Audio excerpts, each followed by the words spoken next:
And we're very happy to greet you here on our session here and on this Islamic forum, and it has become a very respected place, and we would like to thank the government of Republic of Tatarstan for such great conditions for us, and we are hosting about 18,000 participants from 79 countries, and our session now, which we are opening and which we are conducting, it's very representative, so we'll be talking about the public audit and an instrument of trust and openness of the public service, and it is in the framework of the Russian Forum Islamic World here in Kazan, initiated by the Accounting Chamber of the Russian Federation. I would like to say that yesterday, Valentina Matvienko, the chairman of the Council of Federation, introduced to us a new head of the Accounting Chamber of Russian Federation, which will be approved by the Council of Federation, because before that the head of this chamber was approved by the parliament. Now it is the upper house of the Russian parliament, and Mr. Kovalchuk was introduced to us. We talked to this new chairman. We discussed very important issues, which today we will continue discussing, and of course he addressed to us and wished us good, successful work, and we told him that we would be in Kazan, and now, with great pleasure, I would like to give floor for the greeting address to Mr. Muhammedshin. He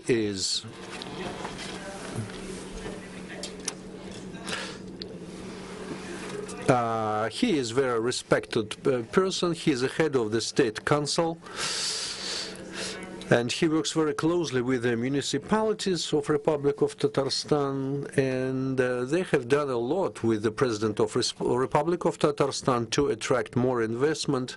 A lot of investors would like to come here because it is very attractive for halal industries, and we are doing great. We understand that Russian Federation economy is growing steadily, and by 2030 we are planning to implement a very serious project for the tourist industry, and Tatarstan here is doing a lot. We have representatives of the biggest bank of Russian Federation, Sberbank, and now I would like to give floor to Farid. Please, floor is yours. Thank you very much, dear friends and dear participants of this special session of the Accounting Chamber of Russian Federation. And on behalf of the government of our republic, on behalf of the government, and personally on behalf of the Rais of our republic, Rustam Minnikhanov, let me greet you again on the hospitable land of our republic. This forum, which we are hosting today, it is the 15th forum, Russia Islamic World, and we have been always thankful for the President of our Republic and to the President of Russia, Mr. Putin, for the trust to our Republic to give us a right and privilege to host such a representative forum. And this forum is used as a site to conduct such events, such meetings as we are organizing today, together with the Accounting Chamber, with the Trade and Commerce Chamber. They are here as well with their colleagues from different countries and different parts of Russian Federation. We have already discussed a lot of important issues. We have exchanged best practices in our work, and with a great pleasure I came here. Thank you very much for the invitation to be here, and let me introduce myself. I'm head of the parliament, chairman of the Republic of Russia. I have been in this capacity for 25 years. I have been many times the deputy of the State Council. I was a vice premier. I was the minister of industry here, and my university education is the chemical engineering, but I have been working very closely with the accounting office, and I think that the auditing chamber is like a doctor for the economy. They treat a lot of problems in the economy. As you know, we have a lot of problems in our economy when a lot of sanctions were imposed in our economy, and it was not easy for us. And we have our own resources. We have oil processing facilities, we have gas, we have everything. We have very good agricultural business. Tatarstan is one of the biggest agricultural industries in Russia. Look at our industry, look at our road construction projects. We've just finished the highway Kazan-Moscow, and many other federal projects which are successfully implemented. Look around, walk around Kazan. It is a 1,000-year-old city, and we are Islamic region. Muslims are the majority of this region, and Kazan Kremlin is the symbol of it. We also have Orthodox Church confessions and Islamic confessions and many others as well. And we every year Kazan hosts about 4 million tourists. Well, I'm telling you this because just if you find some time, walk around Kazan, look at our city, look at our republic. I hope you will like it, and I hope you will see how peacefully and friendly 174 different nations and nationalities coexist peacefully with different religious confessions in the Republic of Tatarstan. Just to familiarize you how we managed to find this harmony, peace, and I can tell you that we finished with a good result 2023. All our industries are working pretty efficiently. We did have some problems with our KAMAZ truck manufacturing facility, which was getting microelectronics from Germany, and we had problems with it. But our industry, our economy, our science, we have attracted our best scientists, and we have designed our own microchips and microelectronics. And now Kazan Truck Manufacturing Company now is very successful. This is one of the biggest industry enterprises in Tatarstan. Tatarstan has about 4 million people, and again, I can say that the foundation of our success, which I will be telling you, the best our achievement is harmony, peaceful coexistence of different people here,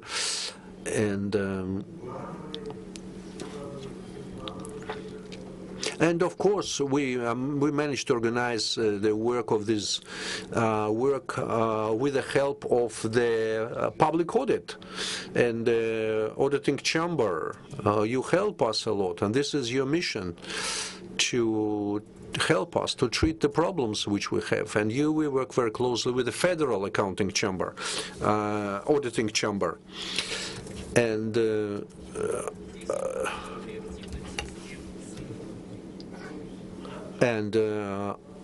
we work very closely with the parliament. We report to the parliament, and we use your experience when we train when we prepare our laws, when we prepare our regulations, which we use in our everyday life. It helps us to be very careful with the distribution of our finance, with the execution of our budget plans, with the budget planning. And thank you very much for your help. The Organization of Islamic Cooperation, we joined this organization in our country, joined this organization 2005. And we work with a group of strategic vision, and the head of our republic headed the organizing group and organizing committee of this organization. We have common goal. We want to be together. We want to take care of the challenges which we have. We want to establish new contacts with the Islamic world. This is our main purpose, this is our main goal. Well, in Kazan we are hosting a lot of different events. You know about it. And in June we will host the BRICS sport games, which will attract a lot of fans here to Kazan. In autumn we will have BRICS summit headed by President of Russian Federation, Mr. Putin, BRICS Plus, and we will host 24 heads of the state with the participations of the President of Russia, Putin. We will be discussing a lot of important issues during this event. And, well, you know, as for auditing chamber, you have to be friends with them. Well, you have to keep the balance. Well, okay. So we cannot get too close, but at the same time you have to be friends. You have to have a very good relations with them. So as for the auditing chamber of our republic, well, we understand very clearly what they do, what for, how. So again, auditing chamber is our helper and protector. Tatarstan has a well-developed economy, and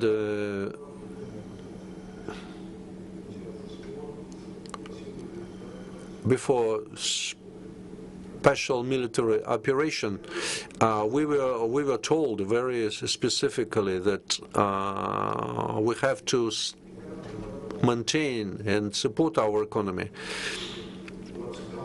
And I have to say that we survived, and our economy is still functioning successfully.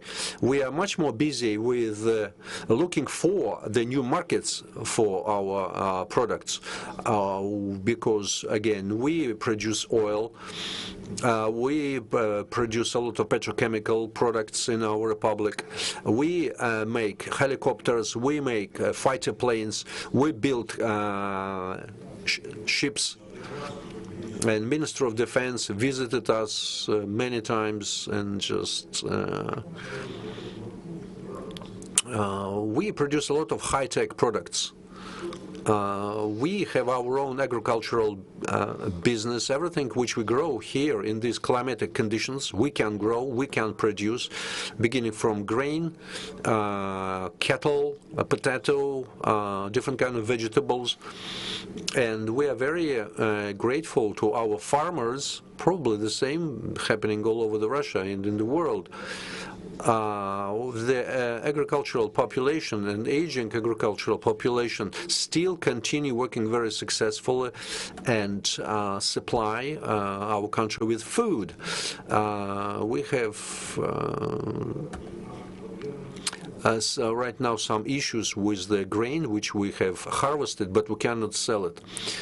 So we're looking for the new markets. So I would like to thank again Svetlana, your colleagues, for being here with us, and you work together with Tajikistan, Kyrgyzstan, and different other our friends, Azerbaijan, and many others who came to us, and the representatives of their auditing chambers as well. We are very interested in your experience. We are very much interested in your methods, your instruments which you use, how you work, how you help the government. And we already heard today that about huge changes in the legislation and in your oversight activity. We have to be very careful with what we do and how we change our legislation. We are a pretty developed region, and the foundation of our success is very well trained specialists, very trained people, rich natural resources. We produce 34 million tons of oil. and we used to produce 100 million tons a year, but at that time, years ago, we didn't have oil processing. We have built our own oil processing plant with viscous oil production, and we don't sell raw oil, we sell petrochemical projects. And so, of course, with the help of auditing chamber, which controls our cash flows, which we get from this petrochemical industry, well, we have leading position in construction. 3.4 million square meters of housing, residential housing. We built last year. We built bridges. We built highways. We help our neighbors around our republic, and we share what we have with our neighboring regions.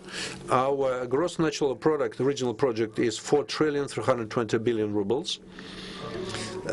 We shipped about 4 trillion rubles goods. The index of industrial production is 103.3%. We attracted investment for 1,180 billion rubles. It's about 120% growth.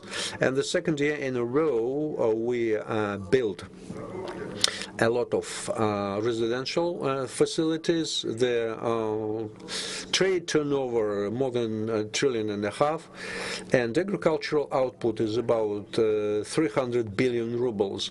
Well, unfortunately, we had horrible climatic conditions. The winter was very cold, and we had some problems with the harvest, and some of the agricultural businesses will suffer. But we will support our farmers, and I hope that we will provide our region with enough food. Well, in 2004, we organized our auditing chamber. It was one of the first steps in organizing and creating efficient model of the financial control of our budget, the budget execution, and we did it, as I said, in 2004. This experience was very useful, and a number of other regions of Russian Federation came to us, and we exchanged our experiences, our opinions, and nowadays, let me just express my opinion. So the oversight of the budget is very well organized. People are getting used to it, and Minister of Finance, and we work very closely with them as well. So the auditing chamber got it's a lot of powers and independence. It works very transparently, and of course it helps us to be efficient. And Tatarstan model of auditing chamber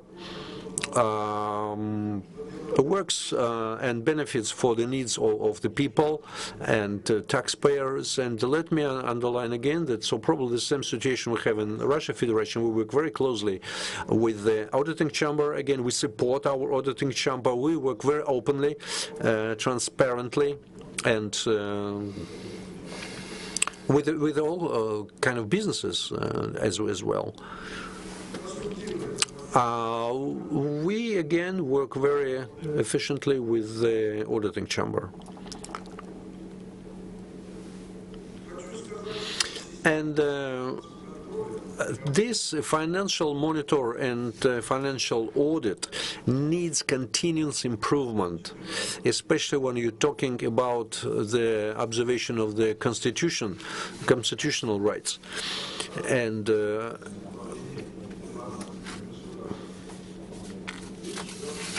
the auditing chamber and chamber of trade and commerce, these organizations, like for example yesterday we had a very interesting event and meeting with the participants of this.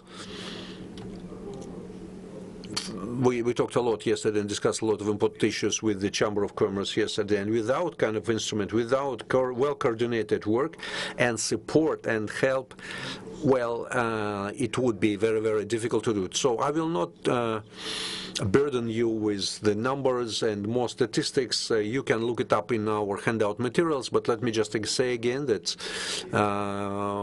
we hosting you here on this special session, which is we have here on this forum. It allows us once again to exchange opinions and to look at how our neighbors work, how our friends. It will help us to share and borrow experience, and I believe that the authority of the auditing chamber will grow steadily. Oleg, thank you very much.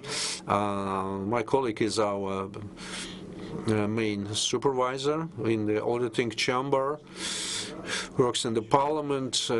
He has a lot of experience. He originally is from our republic, and he works very, very actively in the federal parliament and in different parts of Russian Federation. So welcome to our republic, welcome to hospitable Kazan. And I wish you that today's event, today's happening will again demonstrate our possibilities, our future, and help us to find new ways how to perform this important task in our country. Thank you very much. Thank you very much. You're always very constructive, always giving very good, deep analysis. We know that the Accounts Chamber of the Republic of Kazakhstan is very effective. And today we have such in 89 region subjects of the Russian Federation, including the 4 new ones. We have a commission in the Accounts Chamber that proposes and approves the leaders of respective regional bodies. They are now actively taking active part together with us in the global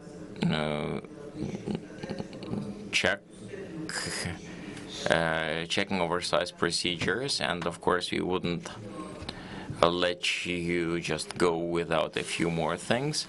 Both Mr. Rice and the chair of the parliament we are having here with us, they are demonstrating an example of how executive as well as legislative branch are working together. I have myself worked as a governor, and we were always taking the best managerial practice from Tatarstan because they are part of the best 10 regions.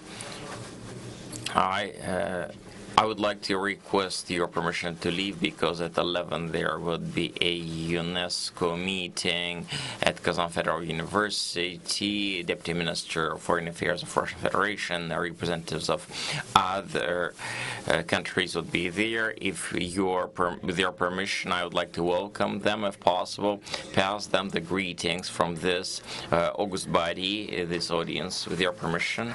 Thank you very much. Well, keeping in mind that Vaidkharovich will be leaving us, we are saying goodbye to him, but not for long. I would like to use this opportunity to introduce all the participants of our session because all of them have done a lot for the development of audit. Mr. Oleg Morozov, chairman of the State Duma Control Committee. The Accounts Chamber of the Russian Federation is a control body of the parliament. The State Duma today has a wider authority that approves the chairman of the government, vice prime ministers, and of course the control committee is working actively with the Accounts Chamber because just before our report, whole of the control committee has visited the Accounts Chamber of ours. We are reporting to them what has been done, what are the results of our work. Also today with us we are having the president of the Court of Accounts of the People's Democratic Republic of Algeria, Abdelkader Ben Marouf. We are welcoming you, sir. We are very pleased to have the Republic of Algeria with us. It's a very interesting country. We are working, interacting, and we are welcoming you here at our event. Of course, we are having with us is Mr. Eli Saev, Deputy Head of the Federal Treasury of the Russian Federation. A very strong professional working seriously. The with us. The Accounts Chamber is controlling their performance. We are working together on pricing and many other things.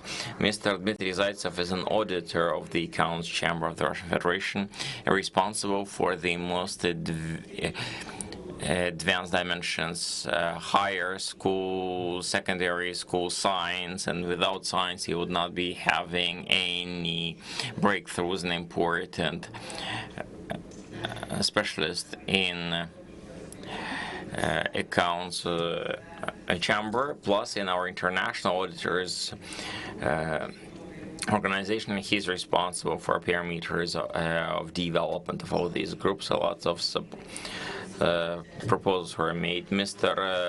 Nasir Sadigov, Deputy Chairman of the Accounts Chamber of the Azerbaijan Republic, we have welcomed him. We are also very much pleased with success of your country. We are requested to pass the greetings to your president, Mr. Ilham Gidarovich. We have worked a lot when I was deputy chairman of the Council of Federation. We know you are having great experiences. Would be valuable to be learning from you, possibly you learning from us. Next person we are having with us, Mrs. Galina Bobrasheva, the first row speaker, Deputy Director of the Federal Financial Monitoring Service, Rosfin Monitoring, a very serious organization controlling the financial activities, countering extremism, and we are having a very big information system we are using actively, especially regarding one-day companies. As well, of course, with us is the Deputy Auditor General of the Republic of Gambia, Mr. Parmesan Endo. Welcoming you very much. A month ago, we had a very large seminar with the countries of Africa. More than about a dozen of countries were with us. We worked on the cooperation on countering corruption with the 29 countries altogether. We are having great interest, of course. Pleased to be introducing Mr. Alexander Videkhin, first Deputy Chairman of the Board of Sberbank. Sberbank is one of the banks actively today, super professionally, I would say. German Oskarovich Gref, the chairman, is not just a very intelligent but very analytical, forward-looking leader. He's familiar with the challenges locally and globally, going ahead on many new areas, developing healthcare, contributing to development of healthcare, tourism, working with legal bodies, one of the elements, and the bank is working also profitably, so we are congratulating on the whole of your team in your name. We are very happy to have Mr. Nilov,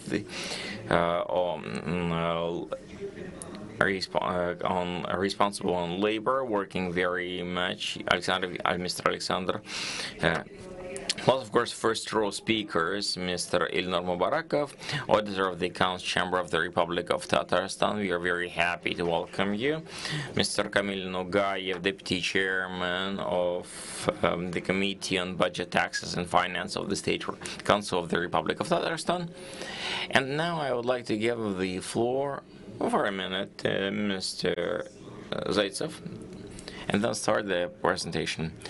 I would actually wanted to announce your presentation dedicated to the openness of Chamber of Accounts chambers. I believe it would be very important to hear what you will share with our audience.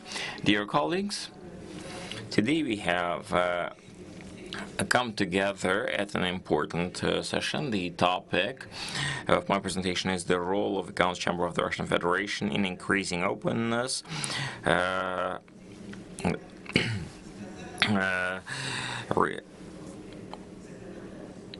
reporting of the state authorities, development of the beneficiaries of this community,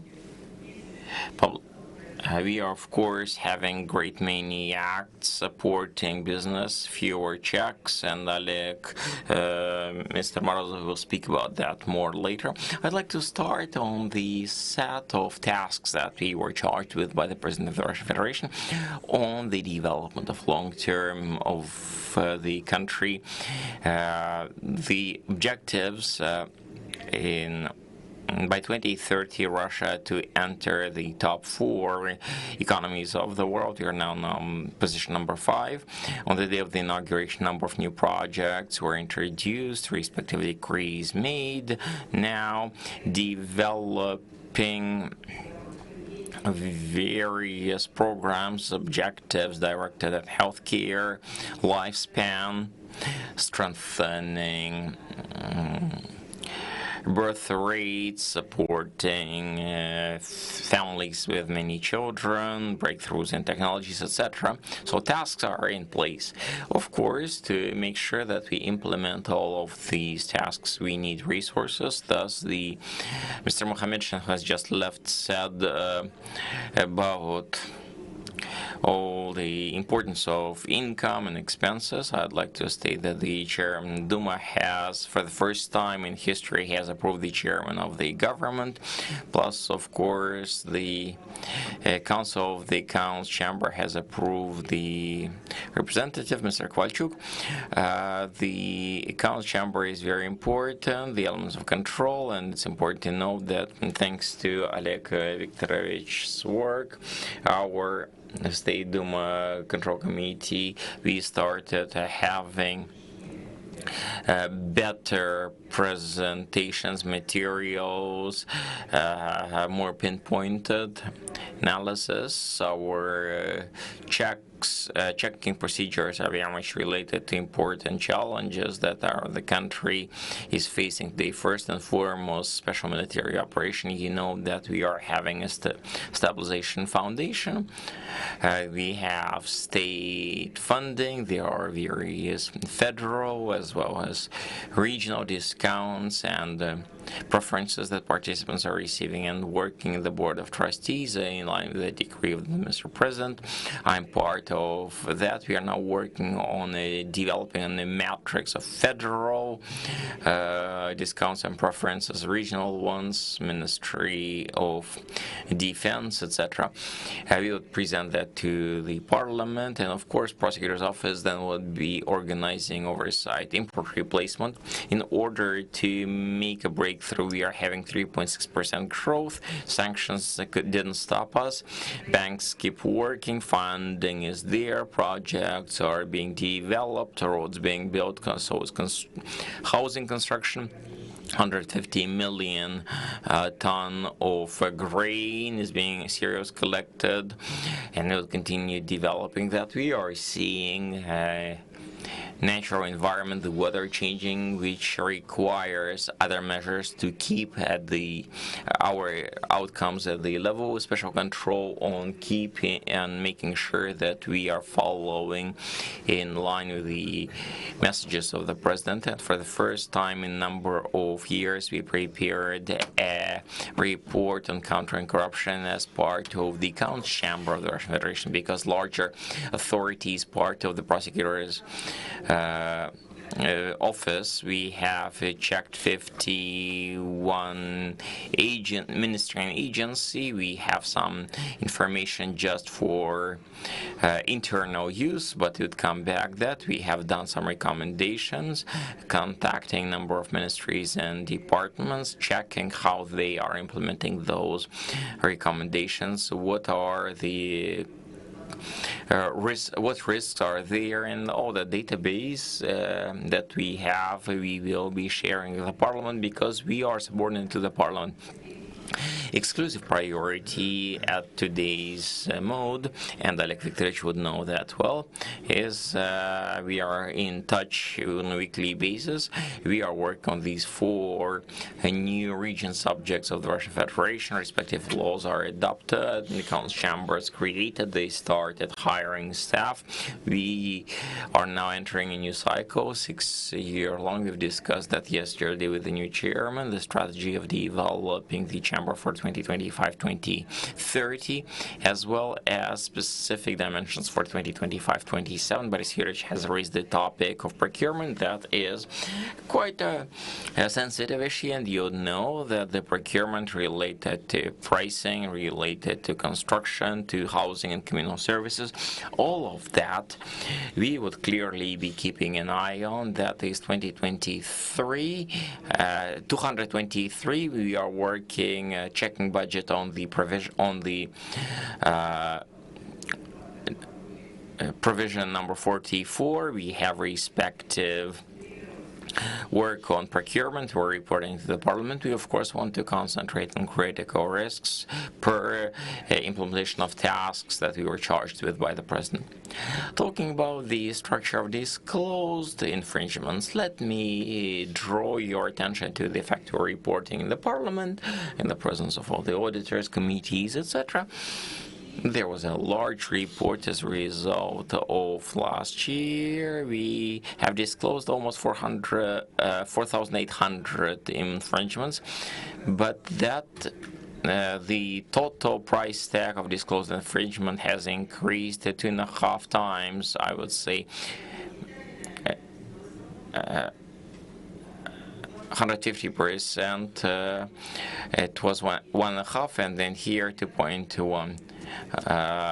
Only 26 billion we returned to the budget. In this regard, in these conditions, of course, were tasks by the Parliament. We will be looking deeper, because digitalization, what Boris Yurevich mentioned yesterday, with opportunities of artificial intelligence, all that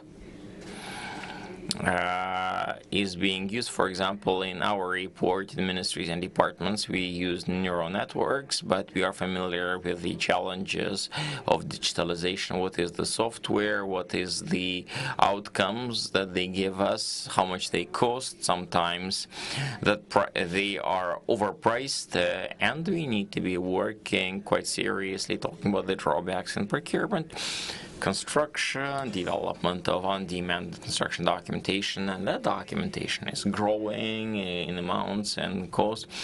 Various subsidies from federal budget to legal bodies. Let me know that all the final documents as a result of various tests and etc. Chamber of Accounts is sending to the Parliament of the Russian Federation State Duma.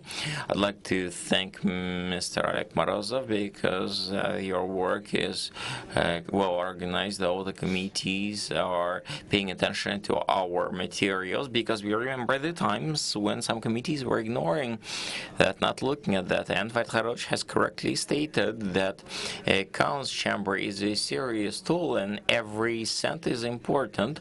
And the problem is not in the amount of money, but in the brains, what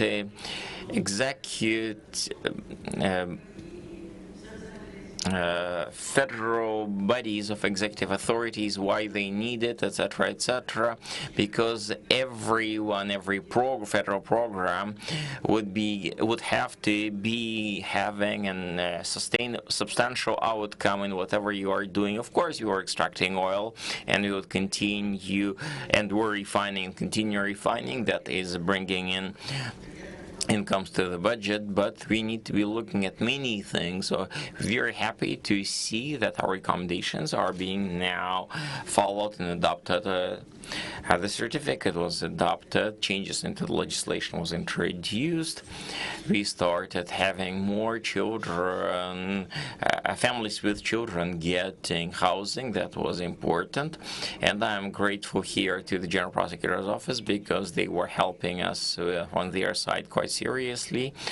We have now approach the digitalization of courts, very important topic, because at the moment courts only have about 8% of digital of their process covered by digital technologies, and lots of citizens are addressing them. We had very big meetings with 15 ministries and departments, because that includes a lot of participants. And the courts of arbitrage are keeping on their accounts money that should be working in the economy, and they were having the accounts that should be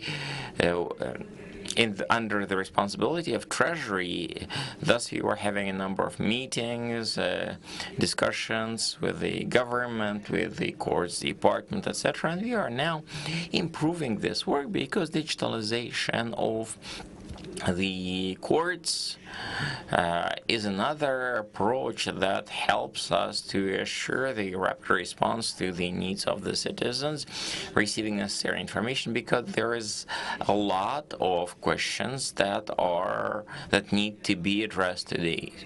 Of course, the Chamber of Accounts is also sending letters to the President. We have sent 26 such on a number of important questions to the President of the Russian Federation, and of course sending letters to the prosecutor's office as a result of our oversight procedures, and they decide on what they do.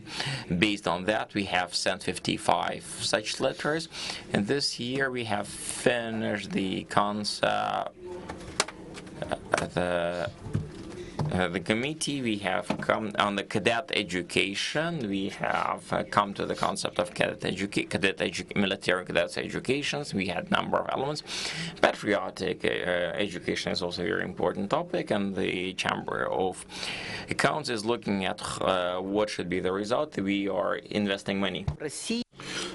I have to say that in Russia we have about 300 years of the military education for young people, and so we are planning that it's so-called cadet education. So we train people for the security service, for the army, and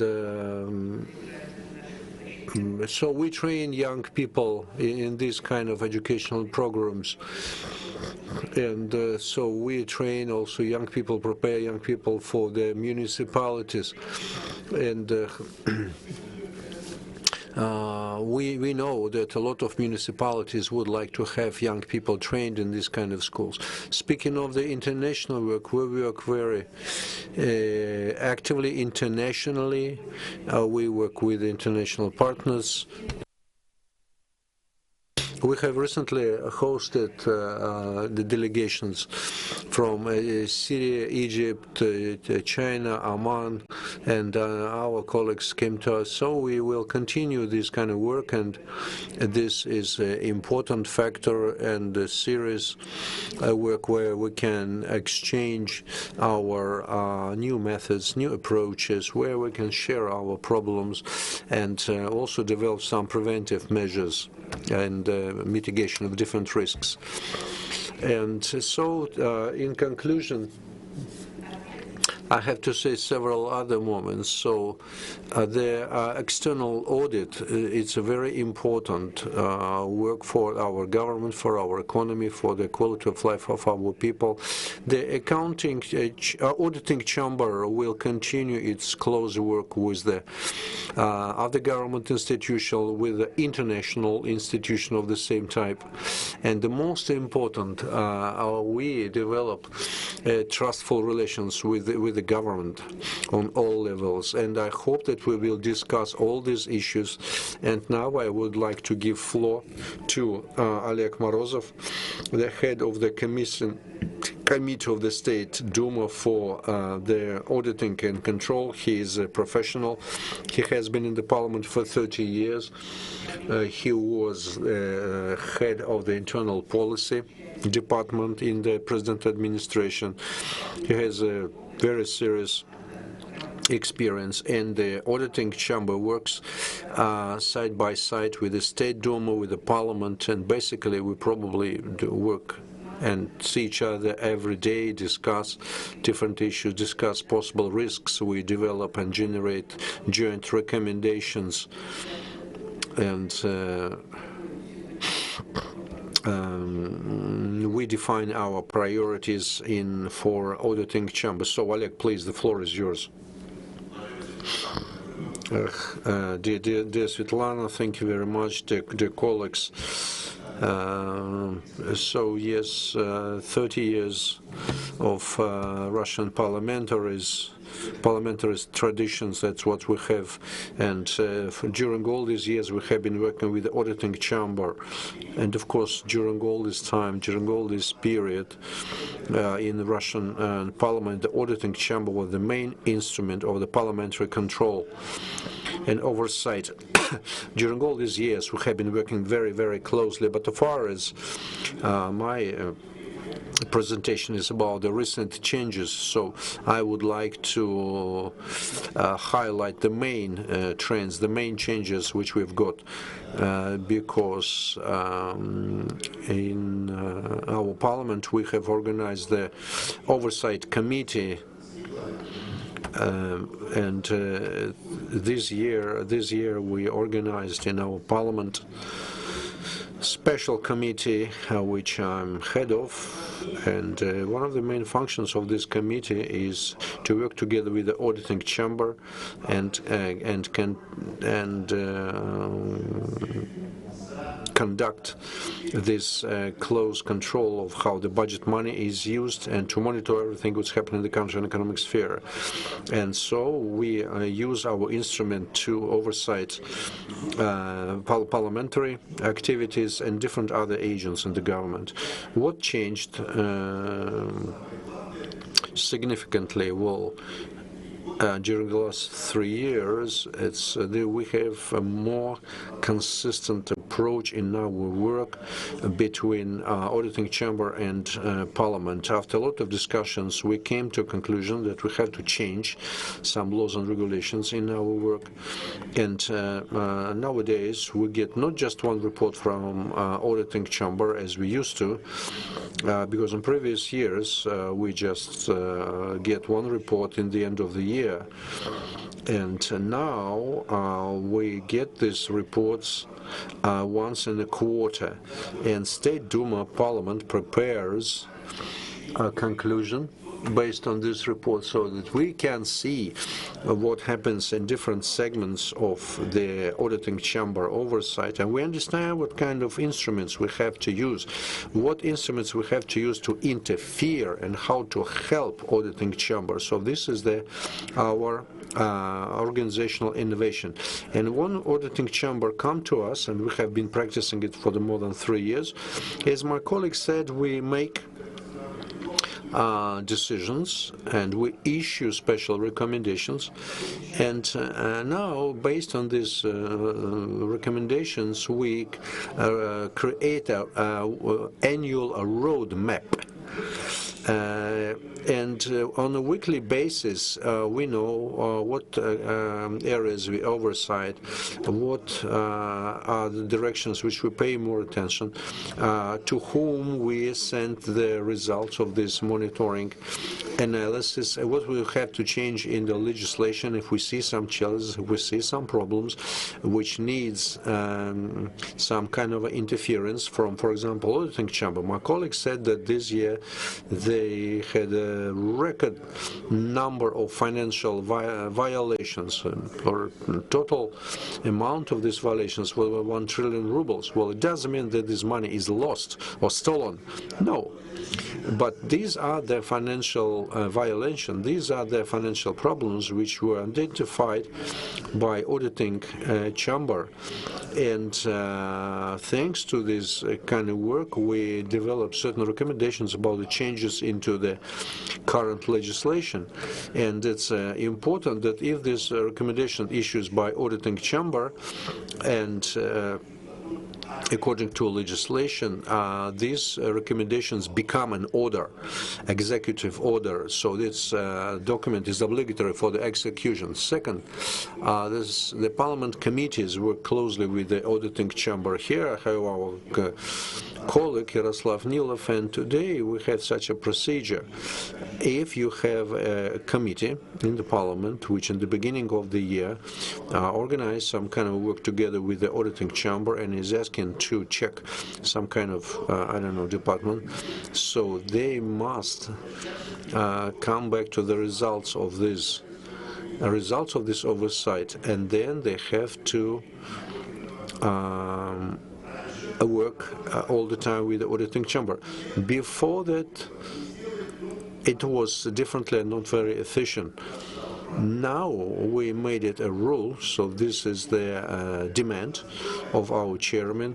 So it cannot be like that we organize oversight, inspection, and after that we don't know the result. No, we have the feedback, we know the results of this oversight, and we know very well what's going on and how auditing chamber work with the committees of the parliament. They work very closely now. This is probably the second innovation which we have. And the third is, we have changed the proceedings of the regular meetings with the government. We have had this kind of a routine, so we were invited to the parliamentary sittings. But it was some kind of a complimentary thing. So we discussed something with the ministers, with the prime minister, and our chairman this year decided to make these regular meetings, turn them into the instrument of the parliamentary oversight. It just cannot be like that we have ministers, member of the government, or vice prime minister, and we talk to them and this is the end of the story. No.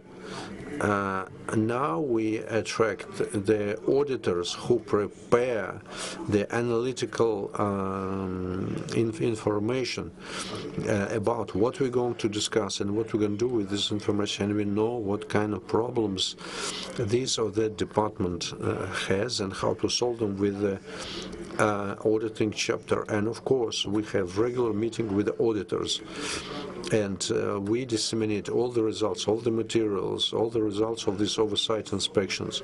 And we also have new requirement when we finish some kind of analytical work, so we always make a conclusion which becomes, and on every identified when we have problem which we identify or when we set goals, we create again a roadmap. And it has been many times that, for example, when the government ministers come to us to report, and we address to whom,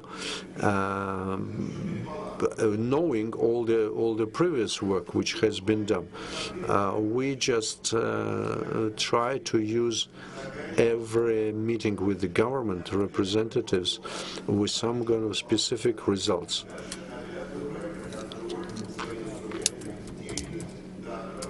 That's how we organize our work, close work. And in a way, let me just come back to the original topic which I said. We just elevated the level of consistent and pre-planned work with the auditing chamber, and we believe that this is one of the most important instruments of the parliamentary control. This is one of the interesting, important instruments of the fine-tuning and separation of powers.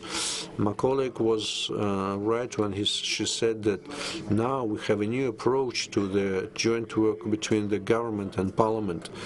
And day before yesterday, we just went through the new procedure of appointing the government members, except the law enforcement ministers, which are appointed by the president, but beginning from the prime minister and all ministers, we listen to everybody. So we listened to all of them and we approved all of them. Now we are responsible for every appointed minister for the quality of their work. So we gave them authority, we gave them powers to do their work. And in this kind of a situation, we need auditing chamber. Like the air we breathe, because all our relationship is built on the parliamentary oversight, how they function, how they work with the government, with the president administration. And we can organize this work only with the help of auditing chamber. Thank you very much, Oleg.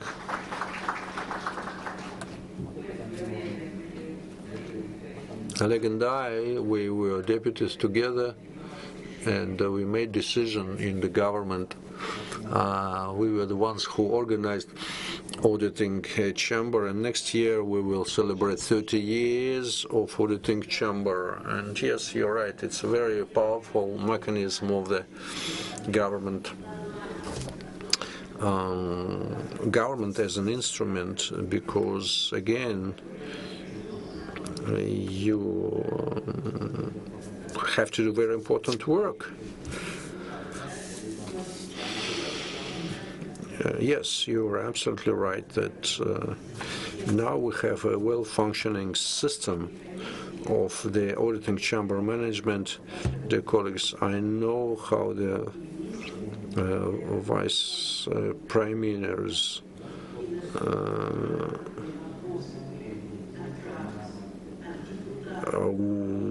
we see how the efficiency of the auditing chamber is growing. So you saw only on the tip of the iceberg, but you have never seen what was happening on our closed meetings. Well, it was never shown on the television.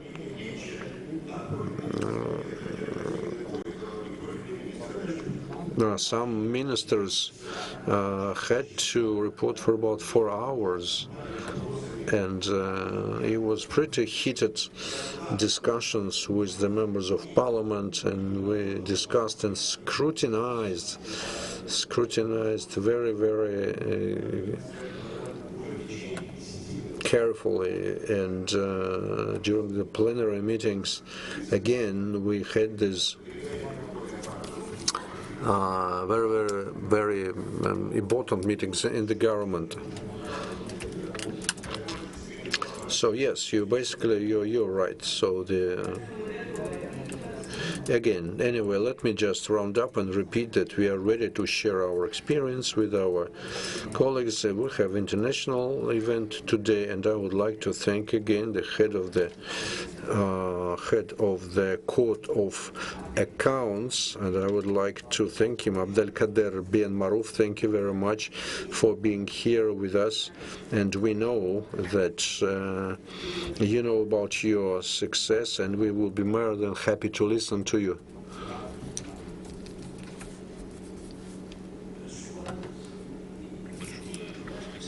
Thank you very much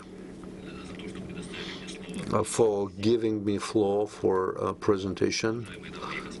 Dear ladies and gentlemen, I am very glad to introduce the Court of Accounts of the Algerian People's Democratic Republic, and the participation in this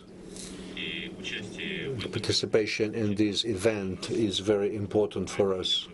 So that is why I'm very grateful for all of you for organizing this event, because the Accounting Chamber of the Russian Federation invited us to be here, and we are discussing a very important topic.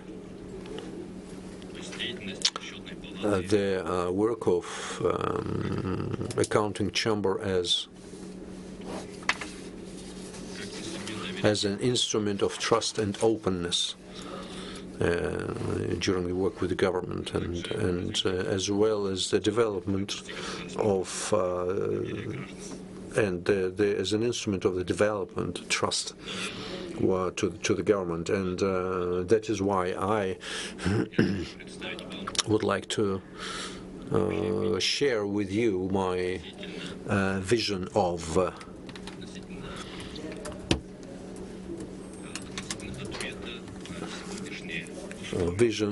our response to challenges which we have to deal with, and also I would like to share with you our standards in our work and how we approach to audit.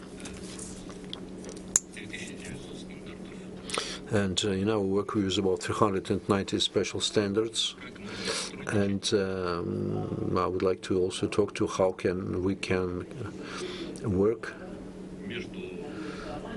and organize work among the different institutions of the government and different organizations which represent interests of people and which represent the authorities and power in the country. And it is necessary, we understand that it's necessary to build up a system which can work efficiently and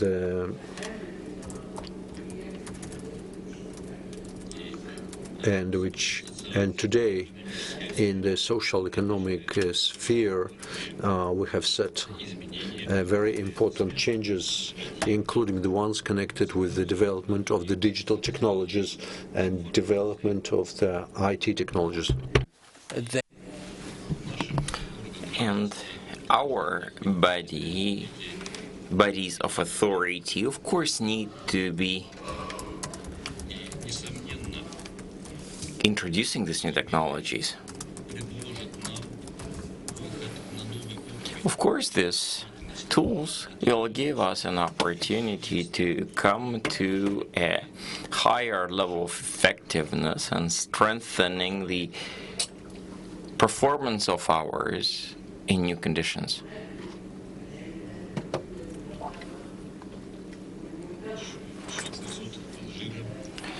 The Court of Accounts of Algeria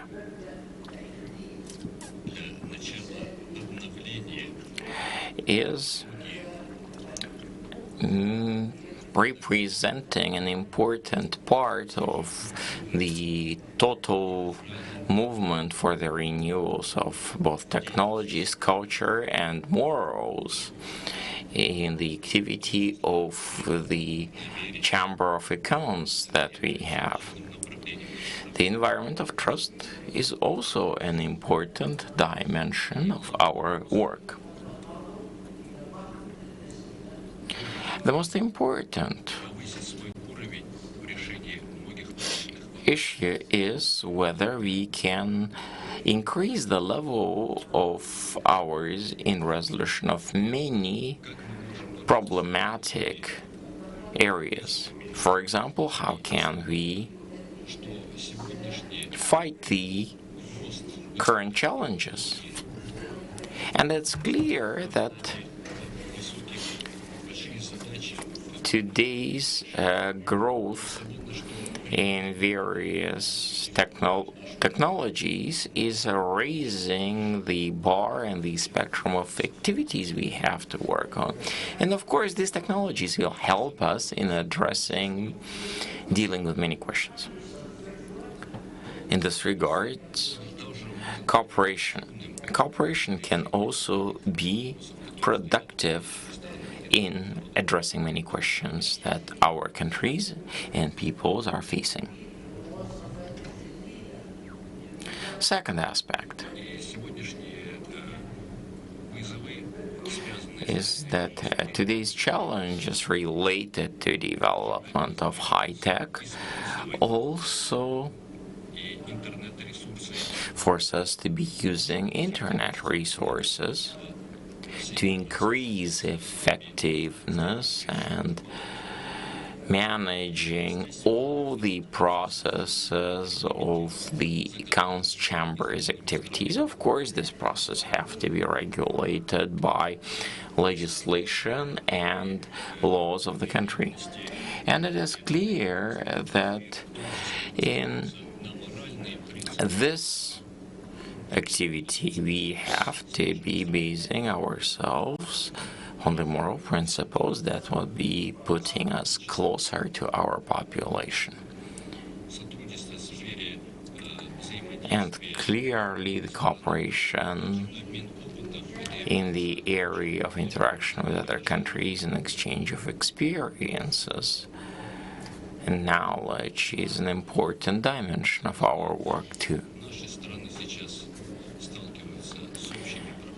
Because we are facing common problems.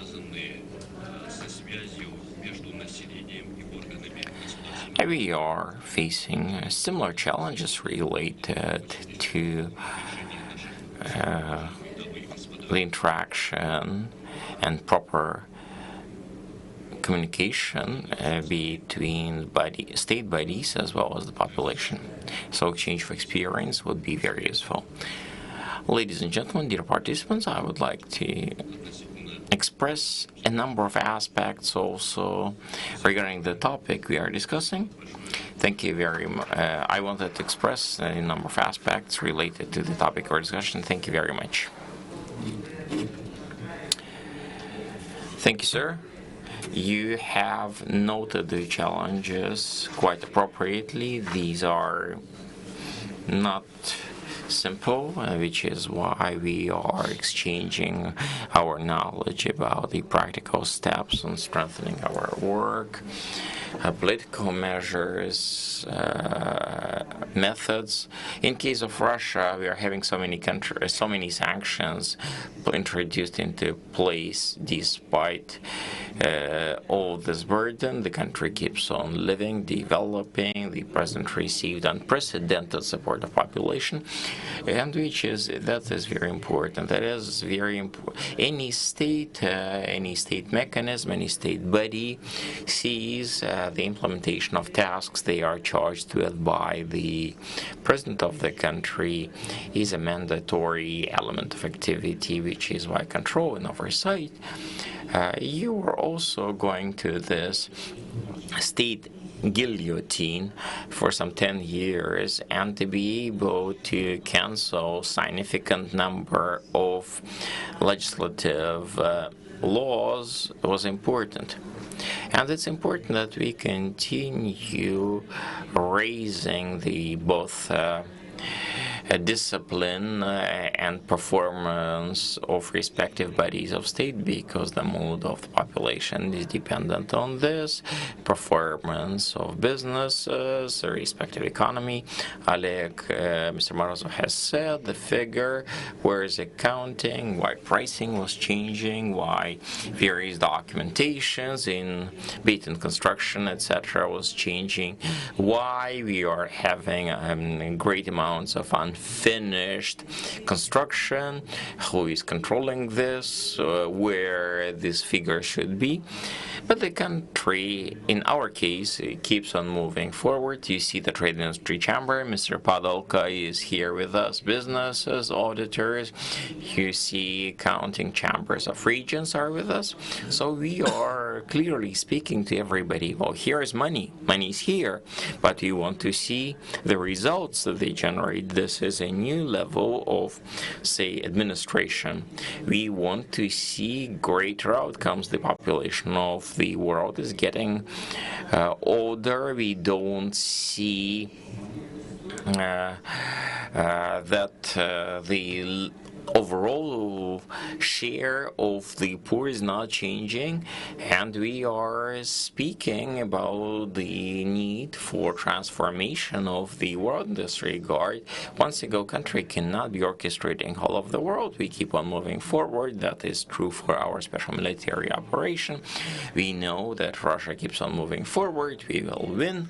That is important to know that Russia did not break a single international law, not even in sports, not to mention others.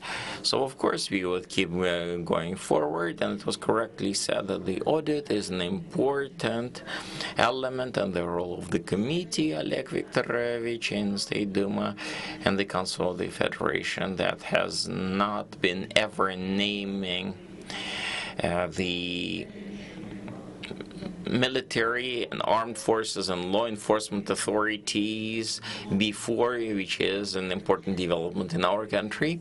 So we maybe hope that the world would keep on moving towards the better. And now I would like to give the floor to Mr. Isaev Ali Abubakarovich, one of the super professionals in Russian Federation Treasury, who would report to us how much Treasury has done. He's responsible for very important questions in the Treasury, and himself is a very strong professional. Thank you very much, and we respect him very much. Thank you very much, dear respected Svetlana Ivana. Thank you for the invitation to take part at this session of the International Forum. Dear colleagues from our friendly and brotherly nations, My name is Isaev Bakarovich. I'm indeed the deputy head of the Federal Treasury. You can say that I'm a chief government controller. I know about on top of the controlling the budget, we are having a great big tool set. We are using great many state information systems, and since 2016, the Treasury of Russia has received new authority after Federal Service on Financial Control and Oversight, respective function. Once that body was eliminated, its responsibility was passed on to the Treasury based on the system of the country. We are having an external financial control, that the Chamber of Accounts, and the internal one, that's the governmental body of control, and that is today the responsibility of the Federal Treasury. I would like to start my presentation from the words of the President, spoken just a year ago, that the interests of the motherland are directly related to financial discipline, and infringements of financial discipline are not in line with the interests of the motherland. Yesterday we have celebrated 100th anniversary of control and revision bodies, and today we would have a new important date, 5th anniversary of the interaction with the Chamber of Accounts. On the 20th, we will be having a dedicated wider meeting jointly with accounting, and the co-chairman is the Mrs. Galina Zotova, and myself from the representatives of the Treasury. Of course, in the previous years, we were unable to have such a deep interaction, but when we are now dealing with the new tasks set to us by the President of the Government, national development objectives, implementation of national projects, then in such a case where it's just impossible to be achieving financial discipline without such an interaction that we are having today with the Chamber of Accounts. We can be talking about infringements, about trillions of rubles, etc. But as Olev Viktorovich has said, those are elements in the accounting elements. We cannot be speaking about money being stolen, about not achieving some results, because all the results identified by the President and government are being achieved by bodies of authority. Of course, there are some drawbacks and things to be improved, and for that both the external audit as well as the internal financial control bodies of the state of the governmental structure are there to identify respective bodies of authorities, to identify where are the risks, etc., to help them to make sure that there are no risks, that funds are spent in an unjustifiable manner to cause some additional expenses. That is the area where interaction of two main bodies of oversight in the country are important. Speaking about achievements, within these 5 years, we have addressed very serious issue of different classification of infringements. We have found bodies of identifying what is targeted, what is untargeted, efficient or inefficient. We have identified other important key terms for us to be understanding them clearly, what is systemic, what is not. We went on further in the classification of the tool sets. We went on synchronization of plans. Some 5 years ago, you could hear both at the government meetings, at the State Duma, that we are having a lot on the bodies of authority, on legal bodies, when the same thing is being checked by both the Chamber of Accounts as well as internal state or controlled by D. So we have lowered the burden here as well by synchronizing the plans of our control oversight activities. Post-synchronization, we went further. In this area, we have identified various checking procedures that are having mutual interest, and we are studying them, considering them both at the collegium as well as at the as a single report to the president, to the government, in their case, and us to the government and to Ministry of Finance. So the load has decreased. If previous years Rosfinnadzor, the financial service, was running 15,000 checking procedures, then last year that is less than 5,000, and that was done by the Treasury whilst covering all the necessary amount of work that we had to do, disclose important infringement issues as well. Well, life is not staying the same. A lot of changes taking place in technologies as well, not just resources and approaches. The question of analytical work, the question of expert work, and things that should give us their proper results. And the result is that the financial discipline should be at a very serious high level thanks to performance of Chamber of Accounts as well as us in Treasury. We are lighting the risk areas in case, for example, subsidies to legal bodies. We are responsible to work on the implementation of important events dedicated to the development of new and our new territories and brotherly territories, with supporting them with experts, helping to justify in a financial manner the costs that should be used.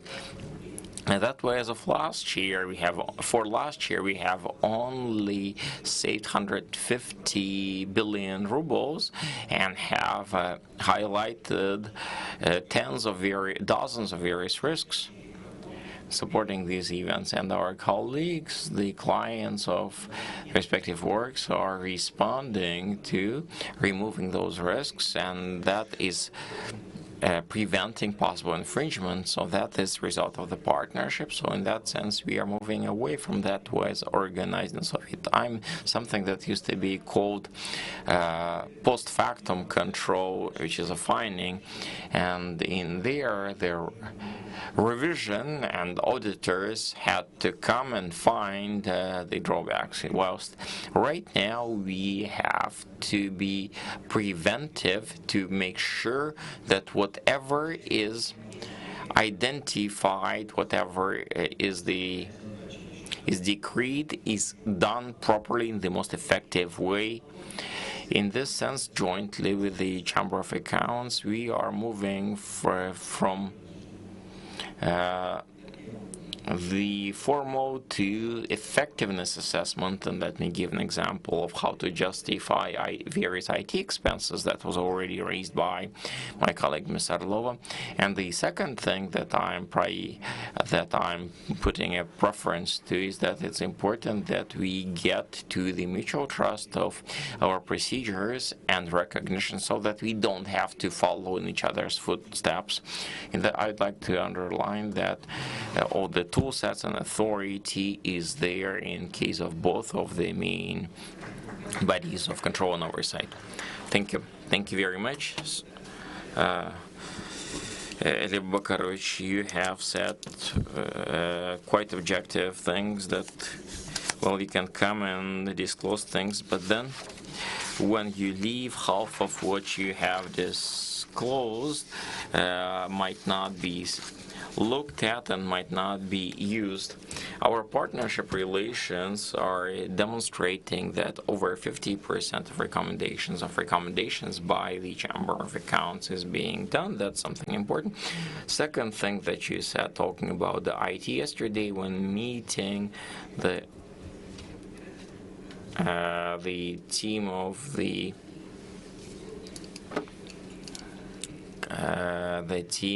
Chamber of Accounts, the chairman, Boris Yurich, yesterday meeting said that these tasks are important, money is allocated, and we have to see serious results. Not just the level that we are seeing with figures today, that is not satisfactory to us. And the most important factor, when checking the treasury, we have disclosed an important problem, something that is not dependent on the Treasury, but it depends on Ministry of Industry because that's related to import replacement from Federal Anti-Monopoly Service, Ministry of Construction, that is capital reconstruction. But we have together done 3 meetings. We studied the topic. We have engaged Deputy Minister of Lavrov, Foreign Affairs, and we have come to the changing of the procedure of the government. And after that, having seen the risks, the decree of the government was replaced, and that's when this issue is being resolved. That's the way the partners are working today, and here we are fully in support of you, and thank you very much.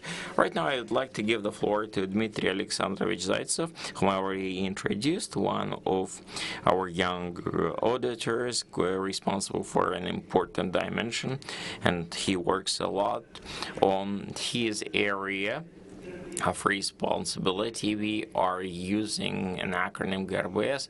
Those who are receiving budgetary funds, we are checking on the way the respective budgets are built, organized, executed in line with the respective laws in place, looking at the bidding procedures, but the Chamber of Accounts is also an analytical center, and it's in Parliament we've been speaking that it's important that our tools are being actively used because we have approached a number of elements quite deeply. So please, Dmitry Alexandrovich, the floor is yours.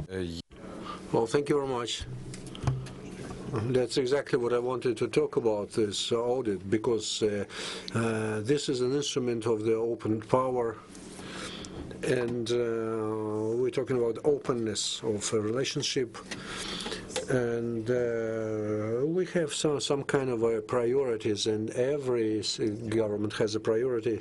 So we have our internal documents, we have our internal proceedings, how we have to work, and how we have to system of oversight. Inside of the government, we have a lot of different laws and regulations,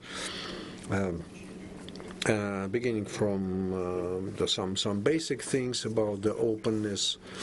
Then we have the President decree about the improvement of the government efficiency, and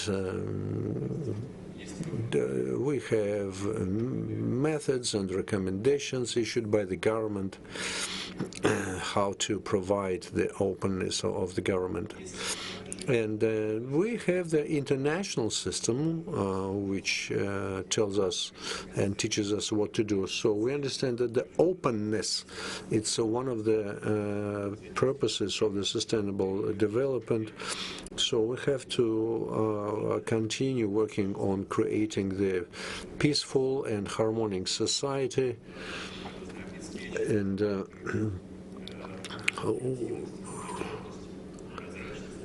And of course, we keep in mind transparency, and all over the world, the auditing chambers around the world working on this. And also, I would like to remind the words of Mr. Inmarov, that we have moral values which we have to observe, which we have to follow when we work in the government.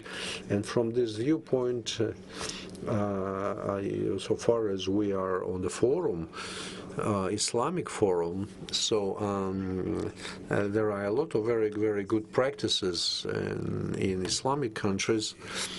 including the principles of Islamic finances, and we are very well aware of them, which in their priorities have fairness, openness, justice, and of course we have to implement all these principles in our everyday life. And we have these things which we have to be guided by. And as for the oversight or parliamentary oversight, of course, the auditing chambers, so they basically follow the principles which are stipulated in the basic international documents, the Rome Declaration of 1977, and all of these documents talk about openness.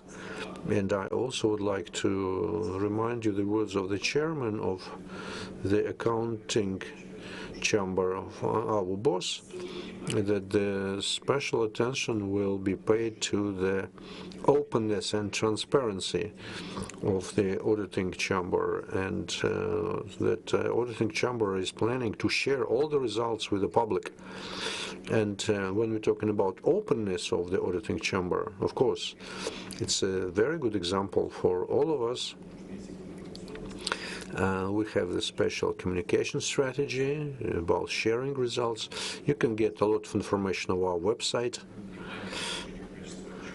and about our reports, and of course we discuss a lot of results of our work with the Parliament, with the Council of Federation. We also have to pay attention to the fact that we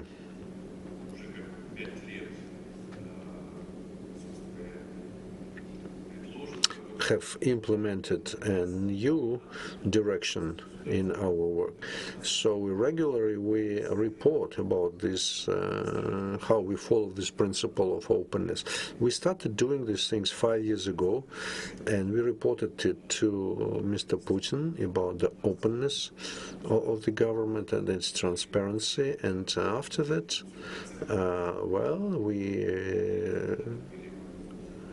many results of our work were used further in the work of the present administration. We continue doing the same things. We continue working on transparency.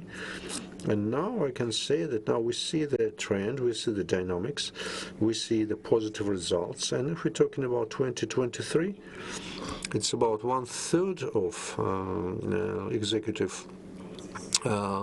executive powers and local authorities started using this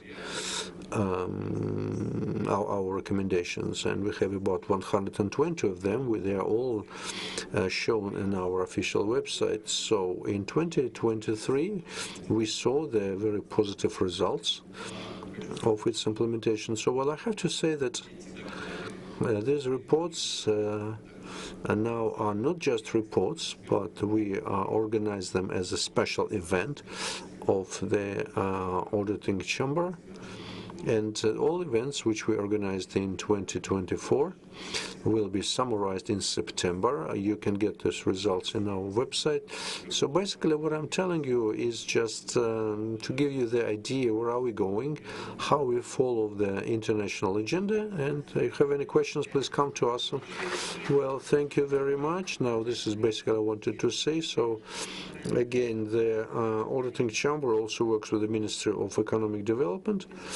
And we are very well aware of what commissions working in the government, what solutions are made, and of course we need this special feedback in order to know exactly what's going on in the government. We had some misunderstanding with the ministries, and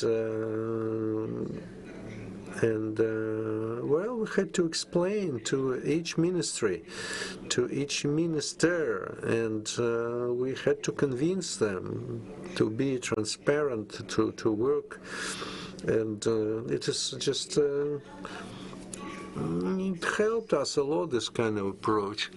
And again, we can share this kind of experience, how we build up this kind of relationship with the government. We can share it with our international partners. And we presented it on many sites, on many forums. We can use this approach as an instrument of oversight.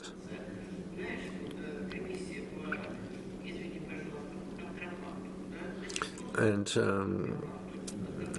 we develop a lot of laws, for example, about fake products, for example, illegal products imported to the country. Well, it's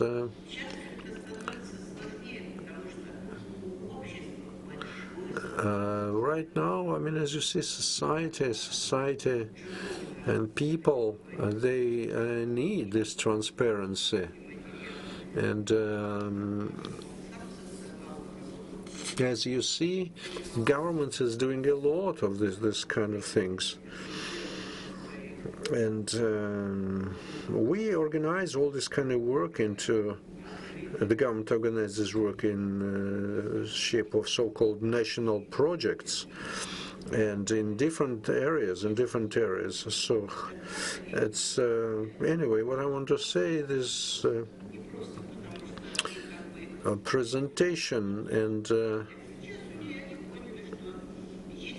Anyway, what I want to say is that everything which we have been doing recently in this auditing chamber, we have good results which we are ready to share, especially when we work together with the banking system.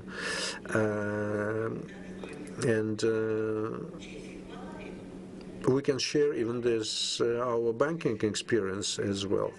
And now I would like to give floor to Sadegov Nasir Ibragimovich, the Deputy Accounting Chamber of Azerbaijan. So we respect you very much. We see your results. You are our neighbors. We work a lot in the parliament. And we know that you have a lot of social programs and infrastructure. And so that is one. Nasir, please, the floor is yours. Thank you very much, Svetlana. Thank you, ladies and gentlemen. And first of all, we would like to say our appreciation for your hospitality, for the invitation to be here, which you organize here in Kazan. As you know, audit is of the state's sector is organized by the government. It's a very important institute which benefits society and changes life to better. So that is why, this kind of work is an integral part of the democratic system, which helps us to organize better lives. So one of the most important factors which provide us transparency is paying special attention to the development of the relationship with interested parties. The success of this kind of steps in this direction is connected with the fact, how well the auditing chamber works with the strategic management. And we would like to share with you certain things from our experience from Azerbaijan, and especially when it comes to the interactions with our international partners as interested parties. By the end of 2020, we adopted the strategic plan for the Accounting Chamber of Republic of Azerbaijan for 2021-2022, which has become a very important document which defines the strategic development of the auditing chamber, and which reflects our main values, which identifies the intermediate and advanced results, shows the main key performance indicators, and describes the methods of our work. This strategic plan and other documents, they were prepared in order to organize better work, and it was appreciated as evaluated as the very, very positive experience. As a result, we got the necessary trust from the government, and in this GSI product, GSI means the global site of finishing officiated, and we signed a special memorandum and with the Azerbaijan government, and we were supported by the central government. In this document, the Accounting Chamber of Azerbaijan was chosen as a partner for the partner of the Tajikistan Republic, and which is also supported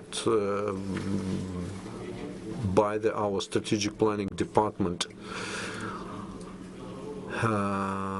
We also continued to improve our annual monitoring system, and in 2023, ADIA organization launched the project of the quality management in the auditing chamber. We renewed our standards, and we replaced the old concept on the new standards. This project was organized in order to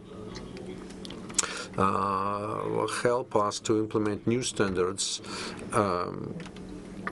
And so far as we are expecting that this standard 140 will be applied from 2025, we, as the Accounting Chamber of Azerbaijan Republic, we expect that we will prepare better to implementation of this project. We will adjust our internal policy for the new chamber, and we will exchange our experience with our colleagues. And as a result of this work, which we have been conducting since October for the last 3 years, and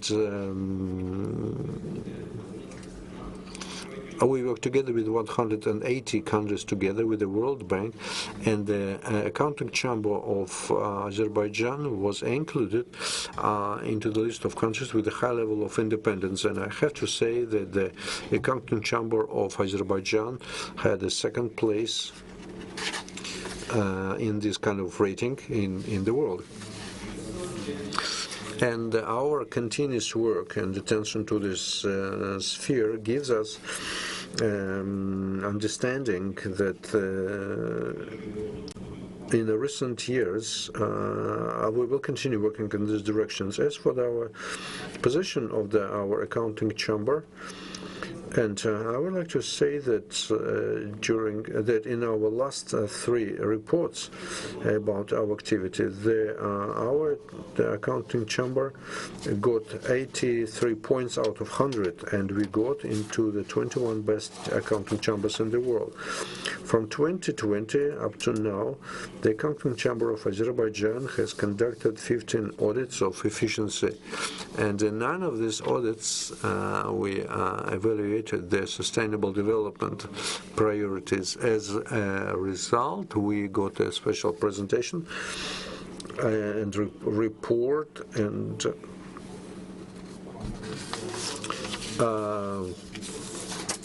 we also have to say that the result of this audit, and one of these countries is Azerbaijan Republic. And right now we are conducting new audit, which can be included in this atlas. And as a result, this number can be bigger. As you know, in November this year in Azerbaijan, we will host 29th Conference of the United Nations, climatic changes by 2029. And we are expecting to present information about what has been done in terms of the climate change issues, and that the international community will be given the scanner climate results, and based on the different governments measures how to fight the climate change issues. In this bilateral cooperation nowadays, the Accounting Chamber of Azerbaijan Republic has signed a memorandum about bilateral cooperation with the 16 countries. Among them, I would like to name the Accounting Chamber of the Russian Federation and also the Supreme Auditing Chambers, Saudi Arabia, Pakistan, Kuwait, United Arab Emirates, Kazakhstan, Kyrgyzstan, Islamic Republic of Iran. And as a good example of our cooperation, I would like to say that the cooperation with the Russian Federation is based on work on several directions. Like, for example, we work very closely between Auditing Chamber of Russian Federations and Azerbaijan, who has special memorandum for cooperation.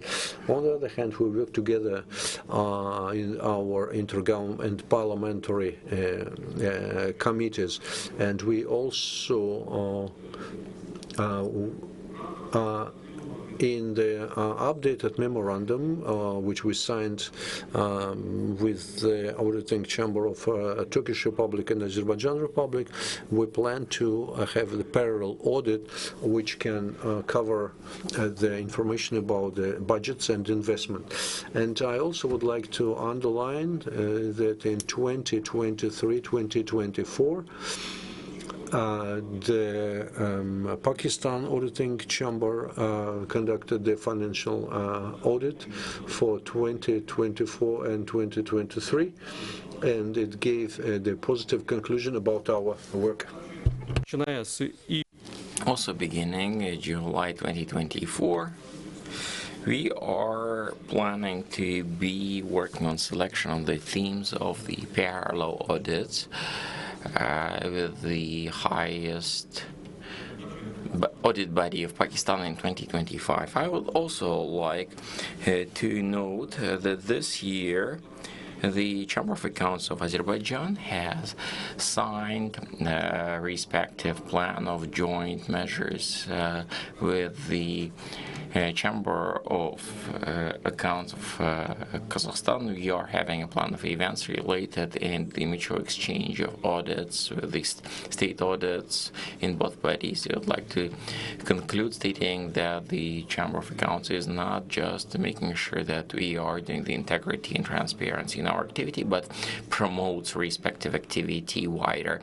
Thus, the Chamber of Accounts, as a result-oriented body for the first time in the country, has demonstrated our work in promoting use the results-oriented budgetary measures that weigh the results that were planned and implemented in 2022 and 2023 were reported to the public with the respective budgetary and assessment indicators. On top of that, we are trying to keep in mind various questions related to public sets of measures of public importance when planning a respective audit approaches. The national legislation includes the right of the President and the Parliament, complements to the auditing plan, which is a motivating element of taking part of participating countries in our activities. In line with international standards and principles, the official website of the Chamber of Accounts is having proposed an audit segment to incentivize public's participation in respective audit processes. So the requests that are coming from respective block, that if it is in line with the work area of the Chamber of Accounts that's included into the risk plan. On the official website, we are having information on various procurements that have been done previous years. On top of the applied methods of procurement, this information is also being used to demonstrate and explain the effectiveness indicators of the procurements in place. In conclusion, I would like to thank all of you and wish success to participants taking part at the event today. Thank you very much, Nasir Ibrahimovic. We are very happy to have taken part in the Sustainable Development Goals, and Dmitry Alexandrovich was working there, and we are exchanging that at Intosai University because there is Russian, and we have shared with them all our recommendations on fighting corruption. They are keeping an eye on that. We are part of UN on countering corruption and fighting drugs, and I was speaking in Vienna, and then Galina Sergeyevna was traveling, our deputy, speaking there. We are actively working and now with also Egypt and other countries, because rules of the game are there, and we are of course learning that experience, and we are very happy to take a look at your experience. We are very happy that you have come to such levels, because each one of them is backed by improvements in the quality of life of our citizens. Thank you very much. If you would be interested in our experience, we would be happy to share. Why? Because we are also open to dialogue, and we are having a dedicated auditor working on the climate change issues, so we would be ready to be exchanging in these regards as well. Thank you very much once again. Yeah, I was listening to your presentation with great interest, and right now I would like to give the floor to Ms. Galina Vladimirovna Bobrisheva. We have already said that we are working actively with the financial intelligence bodies that are important for the control for the administration of the body, of all state bodies. It's there in many states. They are having a university for the with lots of youth, and last year it was taking place with 47 countries in serious participation of Vladimir Putin, and of course the trust as a body of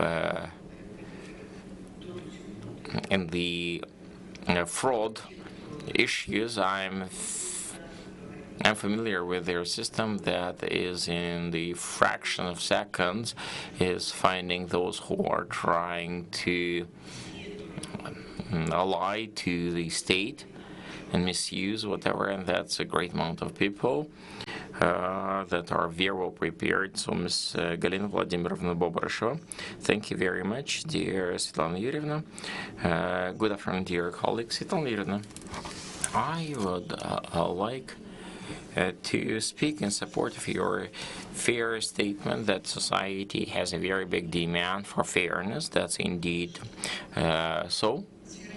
And understanding that the financial intelligence area of activity, to some degree, it's a closed set of topics, but we understand that this makes trust to our work more important. Financial intelligence in Russia is represented by Federal Service on Financial Monitoring, and the brief of our brief title is Rosfin Monitoring is a core of anti-money laundering system, but there are a great many participants that, of course, law enforcement, control and oversight. It's also Central Bank of the Russian Federation, great many organizations of the private sector. I would say about 70,000 organizations of private sector are working within the perimeter of anti-money laundering institutions. So the financial institutions, non-financial professions such as operators working on the precious metal and stones, real estate intermediaries that are one or the other serving as intermediaries in various contracts with monetary and other funds. They are participants of the anti-money laundering system, and without trust we cannot have the system working properly. It's because private sector bodies are at the forefront of interaction with clients and are making preliminary assessment of clients themselves as well as the operations they run. First of all, on the risk assessment first and foremost. And that preliminary assessment is launching the work on the anti-money laundering system. As we are receiving that, analyzing it, and based on that, we are possibly routing it to law enforcement, various financial control bodies, and working as into two entities, into frameworks. On one side, we are being controlled by the external control bodies. On the other hand, we are doing financial intelligence, and I'm quite confident that the risks of budgetary relations is a risky area in whatever state. Budgetary funds are a target of illegal actions in whatever state, and state bodies are interested to assure that the budgetary fund movements are transparent, are reliable, and to engage effective participation of all the bodies in respective budgetary control measures to assure transparency and effective use. Well, speaking about the openness of our system, first and foremost, they are impossible without the development of modern forms of communication and feedback. We are now used so much in the Russian Federation to the fact that almost all bodies of state government, state authority are working based on digital platforms, large data aggregation, using various analytical tools that are able to analyze respective large data. And for us, this modern communications are a priority element of transparency, because if we say that financial institutions, the subjects of primary financial monitoring, are disclosing risk, the work,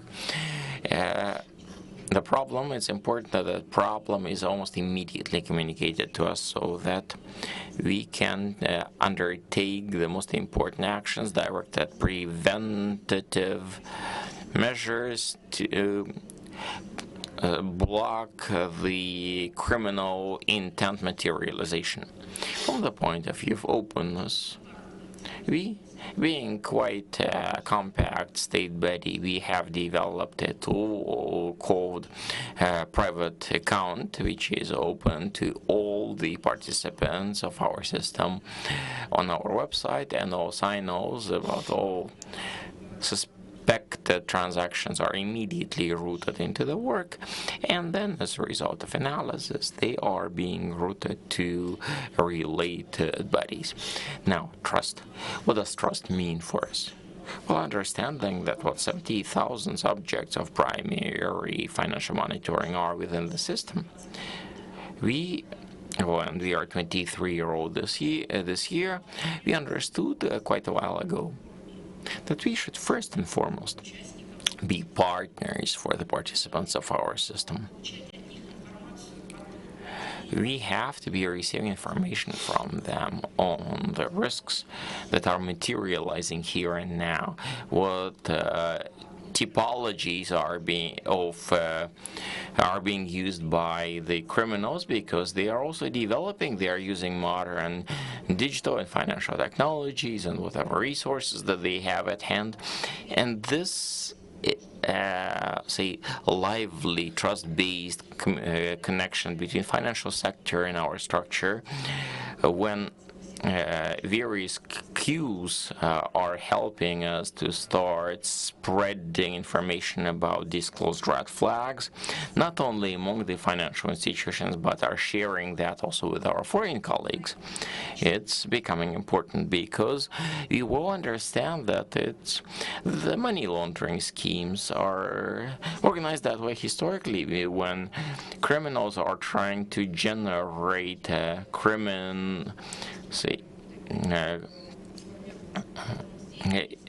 illegal incomes in one location and transport them into other jurisdictions far away from where that was generated.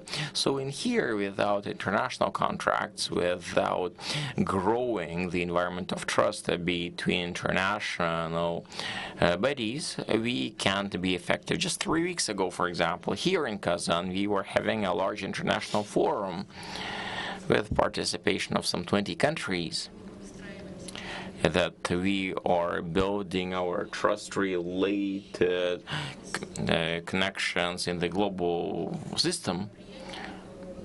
And one of the important events of the was the International Compliance Council, and we have introduced the leading experts of largest financial institutions, not just Eurasian region, but BRICS Plus countries, and experts had a chance to exchange various typologies, the new risks that private sector notices, well, to make sure that we could be managing these risks in cooperation in an integrated manner. For example, let me quote an example. One of the Russian banks last year has demonstrated a layout for us that has received the focus of great attention in the nearby countries. That's when criminals are intentionally using digital tax aggregator platform working not just in Russia but in CIS countries to be adding operations related to illegal casino gaming, and that way landing illegal money payments that are forbidden, not just directly forbidden, not just in Russia, but in most countries of the Eurasian region. Well, of course, information on that scheme and detailed study of the red flags that help you to identify how the legal participant of our business, of your economy, is being used. Taxi aggregators are somebody that we are using ourselves, and we understand that this is a good thing, good service for our economies. Well, that was just an example that we have disclosed. Another example I'd like to shed light on, demonstrating the level of trust of financial sector towards interaction with financial intelligence of the Russian Federation. Just last year alone, as a result of 2023, banks have independently prevented penetration of large amount of monetary funds transactions into the legal economy. We are talking about suspected operations banks are disclosing and blocking them at early stages. The amounts of respective funds are in hundreds of billions of rubles. And I'd like to state that banks are performing quite well in this dimension. It is so high that a few years ago, jointly with Central Bank of Russia, we are relying on the risk assessment of respective organizations, and that way we are generating a register that is accessible to all participants of the anti-money laundering framework of ours, generating a list of the dark companies, black companies that are part and parcel of respective suspected operations. And that's also trust-based when we, the team, understand and the bank understand that preventative measures are important, not allowing suspected money to be allowed into financial flows and measures of their entity, and they have to take on measures immediately here and now. And I'd like to also state that another important measure is that the set of activities of the private sector, and that's very much supported by the private sector, but it's also a state mission first and foremost. That's an education mission, because the consumer of financial services of tomorrow are high school and university and middle school participants, and I fully agree with you, Nadia Bakarovich, and others here that we have to be raising our youth in the climate of unacceptance of financial operations that are of suspected nature. We understand that we need to be working this since very middle school, because we understand that school children are already clients of banks, and it's important for them to understand that in the banking system, into the respective framework of we need to be working with the youth, fine-tuning them, communicating to them the importance of bona fides behavior in all financial relations. And here I'd like to thank Svetlana Yurevna, who has recalled last year's event that has received quite a lot of mass media coverage. It was a great success. And this year, at Sirius Federal Territory, we'll be having the 4th International Olympic of high school and university students dedicated to financial security. Thank you very much, Madam. Colleagues, representatives of the state bodies of various levels, representatives of banking community are coming to this platform, actively sharing their experience, their knowledge. And we are expecting this year participation of some 30 foreign delegations. These delegations are coming and bringing teams of their high schoolers and university students for them to take part in the final stage of that Olympiad. But our doors are open. I'm inviting anybody interested. If you did not have time to take part in selection stages rounds this year, because they have already started, first and second round has taken place. Next year in October, we will be having a next financial literacy Olympiad, so please keep an eye on the information on our website. We are inviting you to take part. Please remember that this is a very modern platform for youth, and the youth is experiencing great drive from participation in this project. It's an important project that has very serious function of education, building trust between state and society. Thank you. Well, thank you very much, Galina. Thank you. Thanks a lot. And yeah, we've been talking and many times with my colleagues from other countries and with Belarus.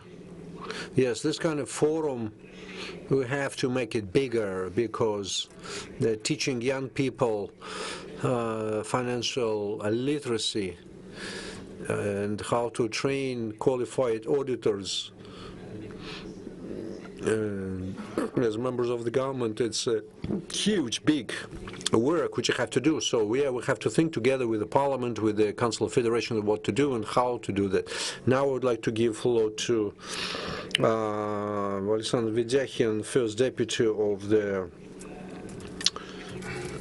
Sberbank management, because they do their work and they work with the cybercrime. I know that you have to go, and so that's why we give you floor first. So I think that our colleagues will listen to you. So thank you very much, Alexander. Second much, Svetlana. Well, taking into account the size of the financial operations and financial turnover, which we have more than 40 special programs for support of people, and people, it's about 6 trillion rubles, and it's a huge responsibility for this budget money. And we try to help all interested parties, the accounting office and everything. So what we do with the budget money, we implemented the artificial intelligence system, and we have a special program which is called the process mining, when we see how the processes are run in different projects, and we look at a digital footprint, how this system works. We look at all the deviations, and we see that something is going wrong and some hiccups, so we corrected 100% of the processes which we monitor and which we pay attention to. So of course 100% money is being controlled and monitored for credits, and we monitor it very closely. So first we control ourselves, and then we share the results of it with our colleagues who are running the oversight programs of the budget money, and we hope that we are as open as possible and as an oversight company. If we look into the future, so I can say that it's the further development of this kind of work of accounting chambers is auditing chambers is this automatic control of the oversight organization, because such a big organizations as Sberbank, huge bank, it's well, yes, we monitor banks, and but it's difficult to do it with the bank with 108 million clients, individuals, and huge cash flow. So of course it can be done only by the artificial intelligence. And yes, we are ready to learn, we are ready to share, we are ready to tackle the problems, and we are ready to tackle the challenges, and ready to share our experience of how we deal with it. Well, thank you very much, Alexander. So you just were very concise and very short. I understand how big work you're doing, and when we were preparing our own report, we use neural nets, and we work with the specialists in IT and artificial intelligence, and I believe that soon we will have to revamp and to reconsider our strategy, and we will use artificial intelligence, as well as my colleague Alina said. We have to do it.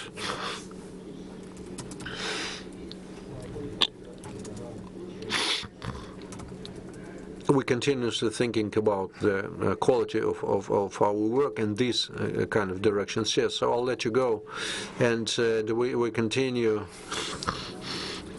We continue. And I would like to give floor to Pamanjani Doe, the Deputy General Auditor of Gambia Republic. And they work a lot. They work a lot in this area. And as I said, 3 weeks ago, we had 7 or 8 representatives of the African countries, and we spent about 4 days with them in auditing chamber. We had a very interesting conversation. We have exchanged all the methods we work. They explained to them what we can teach them. Africa, it's a very promising and very rapidly developing regions. It's they present huge possibilities, development, and fortunately we work closely with African countries. And for us, it's very important to work with them. And as you know, for the first time this year, we've hosted African. Well, there was an African forum with 52 countries. We've signed a lot of interesting contracts, and so that is why. Please, the floor is yours. The floor is yours. Mr. Marjani Ndo. So thank you very much for coming. Let me greet you again, you personally here, and we will be very attentive to your presentation. Thank you very much. Good afternoon, everyone. Thank you, Madam Moderator. Thank you, colleagues. Thank you, the audience, including my colleagues from the Gambia, one from the National Audit Office of the Gambia, and 2 National Assembly members from the National Assembly of the Gambia. Madam Moderator, on behalf of myself and on behalf of my colleagues here present, and by extension the Auditor General of the Gambia, we thank you for the invitation. It is with renewed pleasure that I take the floor this morning to speak on the topic, public audit as an instrument of trust and openness in the public sector. Let me begin by saying that the public sector is unique and is multifaceted, or it operates in a multifaceted environment. Of course, when you talk about the public sector, I mean, you cannot do without talking about public financial management, which is PFM. Public financial management is subject to onerous regulation and policies, meaning that the public financial management is not a single system. And by saying that, you know, you're talking about revenue generation, you're talking about public expenditure, you're talking about debt management, you're talking about public administration, and of course you can filter it down to sub-elements.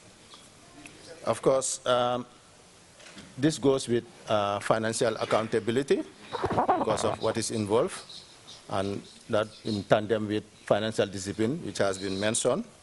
Of course, financial accountability is derived from sound public financial policies, management public financial policies, and of course, practices.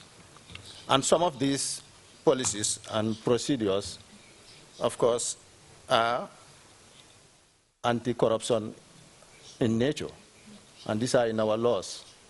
And so this is an opportunity for auditors, of course, to use them as tool for audit. And also it can also be used by auditees, which is ministries, departments, and agencies, also as guidance for implementing and, of course, carrying out their own anti-corruption activities. Of course, I can make reference to INTOS-IP Principle 12, which is about role of the site to make a difference in the lives of the citizens by adding value and also contributing to at least providing benefits to stakeholders. Yes, we should, as Supreme Audit Institution, we should lead by example and also report on our performance so that we can be trusted. This is why we are here with our colleagues from the National Assembly member, because we are also audited by private audit firms, and we are also accountable to them, and they select the auditors to audit us.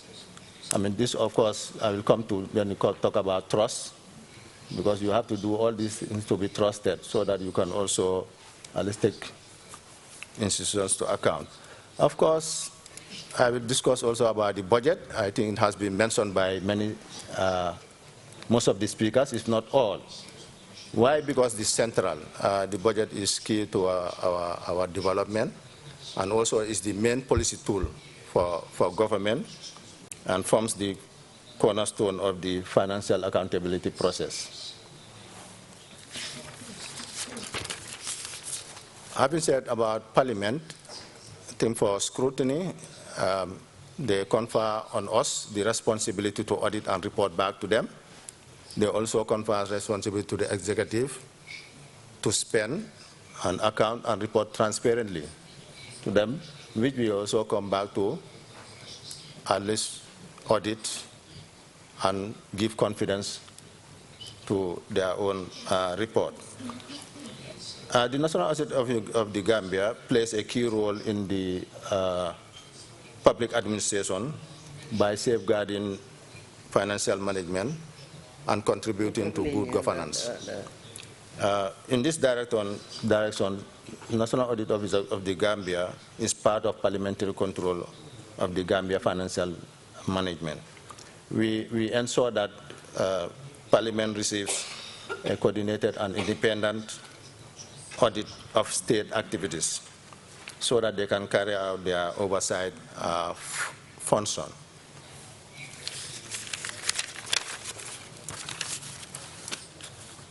We have been familiar with the financial governance and accountability system, and these experiences help us to discover and report on a breach. Therefore, we have a role, or important role, to play when it comes to fraud detection and corruption control. PFM helps us to understand the audit environment that we operate in. Because, as I said, we are familiar with the system by virtue of our position in the government structure. We understand that independence is not only about the law, by virtue of our experience. It's not only about law. You may have it in law, but there might be some interferences. This is why it has to be both in law and in practice. Having independence in both in law and practice will help us conduct regular audits. And when you conduct regular audits, you are assisting government in reducing opportunities for corruption cases, and also increasing transparency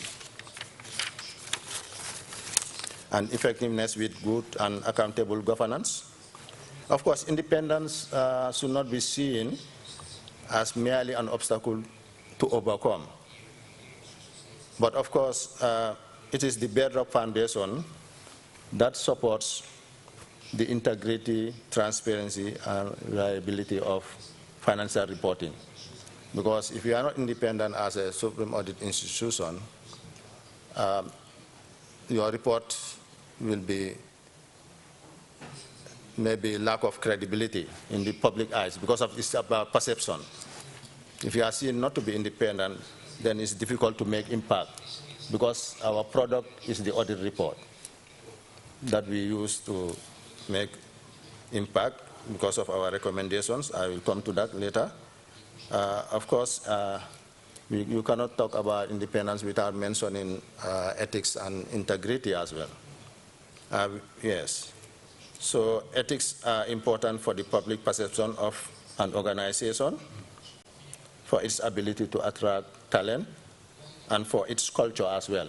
And when we talk about culture, I mean, we are talking about our core values.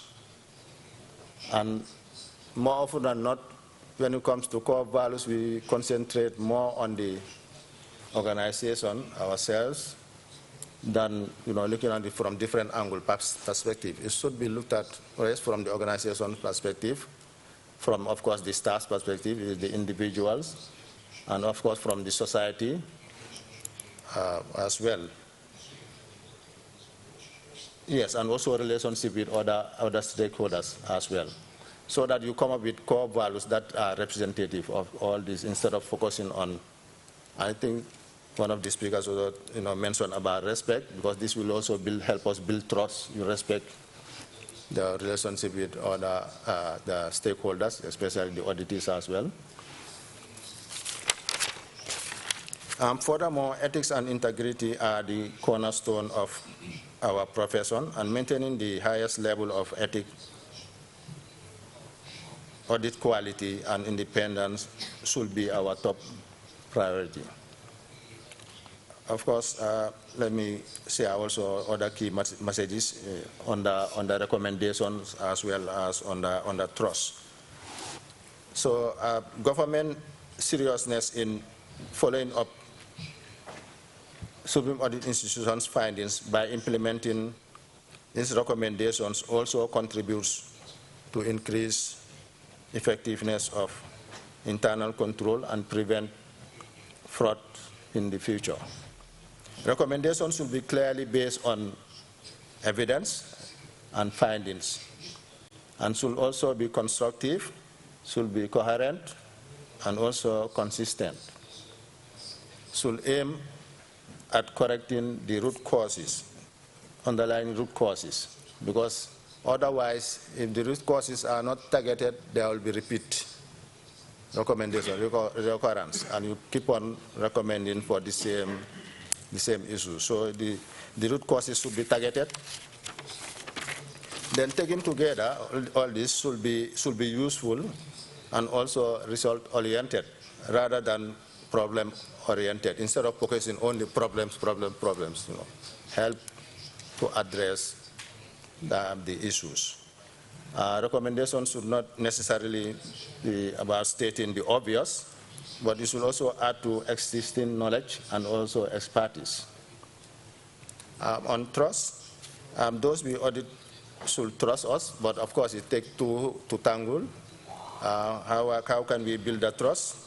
It's about continuous engagement with stakeholders in order to foster that trust by increasing our cooperation with our auditors or stakeholders. The recommendation we generate should make a difference and of quality. As auditors, we need to trust our methodology.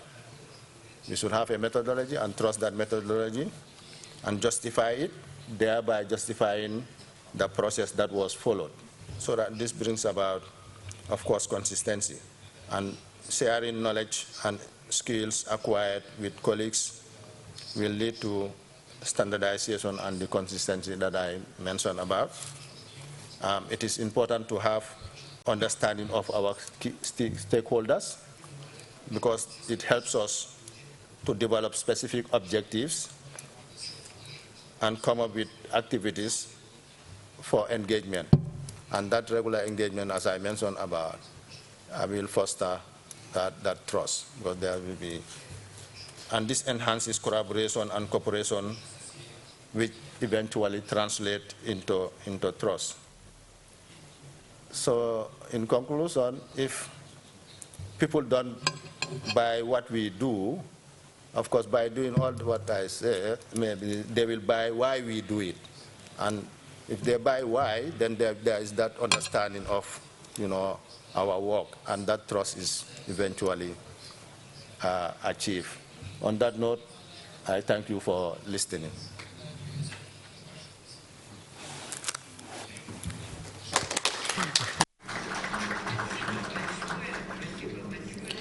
Thank you very much, Mr.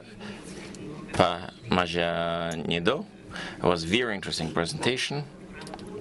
We are seeing very many matching elements in your work and our work in the countries that have joined us today in this round table. And most importantly, every procedure of ours should be promoting transformation of state administration, assuring that we continue achieving all the objectives set by our national governments. Thank you very much once again to you, sir. I'd like to now introduce Mr.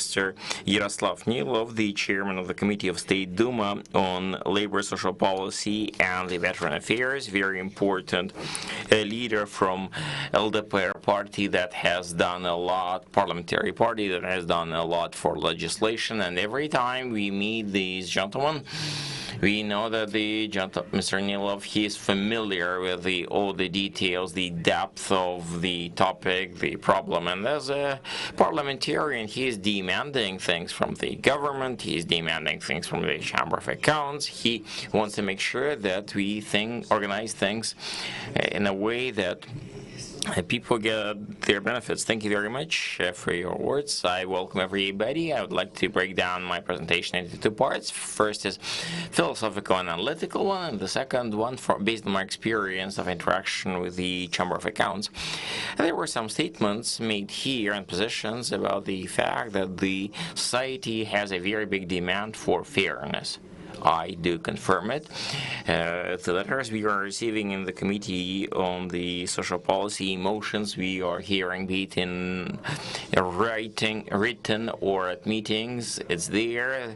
We see that this demand is growing, and everything around the world is likely to speed it up. And soon we would start having great many questions related to fair, unfair, honest, or not, and we have to be ready to that. I believe that state audit, it's not just some sort of accounting, analysis, reporting. It's a very deep philosophical mechanism that changes, transforms, reboots the mentality of our society. Remember where we were some 20, 30 years ago, or even Soviet times. We did not have water meters in Soviet times. You could pour water, etc. And we were being surprised that people abroad are having water meters in their homes. Now we have that, and now we are having very different approach because we are paying for each cubic meter of water, and we understand that you have to be responsibly using using resources.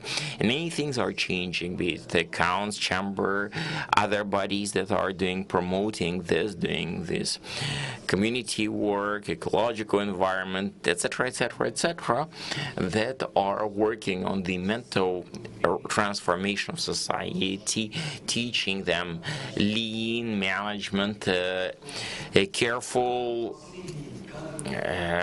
use of all possible resources. And I believe that the last transformation at the government level is surprising, when the Minister of Defense now is named from a Prime Minister who was Deputy Prime Minister of Economy, and in order non-standard solution, when now the gentleman who was doing all of his life dedicating to economy and finance, who has recommended himself as an honest, incorrupt manager, specialist in economy, is now being put in the Minister of Defense position.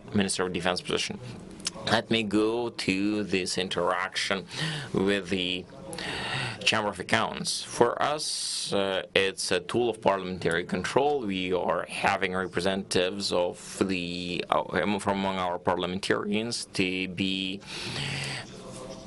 taking part in a respective work, but keeping in mind we are not just exchanging things at various meetings, but based on the fact that we are delegating our parliamentarians to the Chamber of Accounts, we are seeing how the interaction is improving, the quality of documents is changing. We used to receive great many pages. Right now, all those documents are digital, clear diagrams, presentations are clear, and of course, now that it is modern, creative, visual, now you are having great different impression and motivation when you are not just reading long dry text where you can get lost, but we are seeing a clear approach. We are not only noting that now at the forum, but also when we are hearing to your report. Talking about our committee on labor, social policy, and veteran affairs, a lot of bills are coming through us. A lot of the things that we are supporting require significant state funding, but the topics that are being brought are quite sensitive, quite delicate, quite important, and position of Chamber of Accounts is very important because every document we are studying is having a package position of Chamber of Accounts. We are often bringing the auditors from the Chamber of Accounts, and whenever we are talking about the budget, draft budgets, etc., etc., this can only be done jointly with auditors, with the respective ministries of labor and finance of the government that we are working on respective bills. Next, on our proposal, the Chamber of Accounts has done and continues doing, I hope, various expert measures and various oversight measures. Recently, for example, events were done on the oversight and the control over the funding allocated to separate NGOs that are allocated to Russia-wide veteran affairs to assure resort healing and treatment to veterans of military actions as well as their members of their families. And we had very good events dedicated to respective oversight, bringing in NGOs doing that. They were not hiding away. They were thankful that we have paid clear attention to this, and we have disclosed not errors in the way they've spent funds, but the errors in various systems, what is not done in the system, what system does not account for. Those fields are not there, but having been disclosed this drawback, we could introduce that, and that have allowed the additional valuable information to other participants of the system, and that was useful for us to hear some proposals and make some conclusions about the transformation of legislation and normative acts in place. Recently, we have respective interaction. We are thankful to your Chamber of Accounts, the auditor, Mr. Storman, the head of the department Samarin, where as a result of 2 weeks daily on 24/7 mode, we were working on the tasks to come up with all necessary legal grounds for the specially created by presidential decree the foundation of the defenders of the motherland to be able to take their collegial decisions in order to have them the right to introduce additional social financial support measure and social and financial support measures to various citizens that have become handicapped as a result of participation in the ongoing military actions. It was important to make sure that altogether we could make the decree of the president implemented. We could make sure that everybody is seeing everything clearly and there is no criticism and there is trust. We were working all together because at some moment the Chamber of Accounts was telling us that this is not effective use, not targeted tied use until we came to the proper mechanism that has allowed us to get the approval of the Chamber of Accounts as well, and that has required even necessary transformations in the existing legislation in place. I would like in conclusion to make some proposals, something that I have expressed at our fraction meeting that's related to making presence that and the regulation related thereto that came from old past. We need to be changing that. Something that came from various countries, for example, for New Year or something, I am receiving various Happy New Year, congratulations, telegrams, etc., etc. And for New Year, for example, even some souvenirs, and I don't know, notebook, paper notepads, some whatever. If it's stationary, I can pass it on into my staff. I can give 20 calendars to the parliamentarians of the committee, and I'm having a pack of congratulation addresses and telegrams and whatever.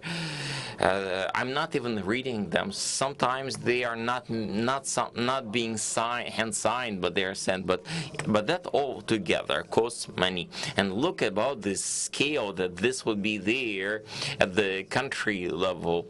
Right now we are in the digital environment, and that would be probably enough if the congratulations would be limited to digital congratulation only, and the Ministry of Finance and the Chamber of Accounts would be able to oversee that, because that's coming from various budgets, federal, municipal, regional, municipal, various whatever bodies. That's important to make sure that it's much better if respective even state or municipal institutions would spend that money for charity or helping the families of those who are now at the special military operation, the veterans, the orphan children, those who are living in slum housing, etc. So I'm grateful to Chamber of Accounts that you have included that into your recommendations. We understand that you cannot mandate that, but from the point of view of recommendation, I'd like to use the opportunity to thank you for such a support of Chamber of Accounts to the initiative that we came up with. Thank you very much, Mr. Nilov. I would like to state that indeed we had a very interesting collegium with all the veteran organizations, the minister of the social protection on the part of the government, of course the representatives of the parliament, us looking at what is happening, looking at the veterans, special military operation. Life is of course more complex than it is just described on paper. Maybe someone receives a prosthesis, but something is missing, or there's housing, but there is possibly not natural gas supply to that very hot in the village, and we have studied to ensure that we are approaching that in an integrated manner, and we made sure that respective foundation has not just the funds but also the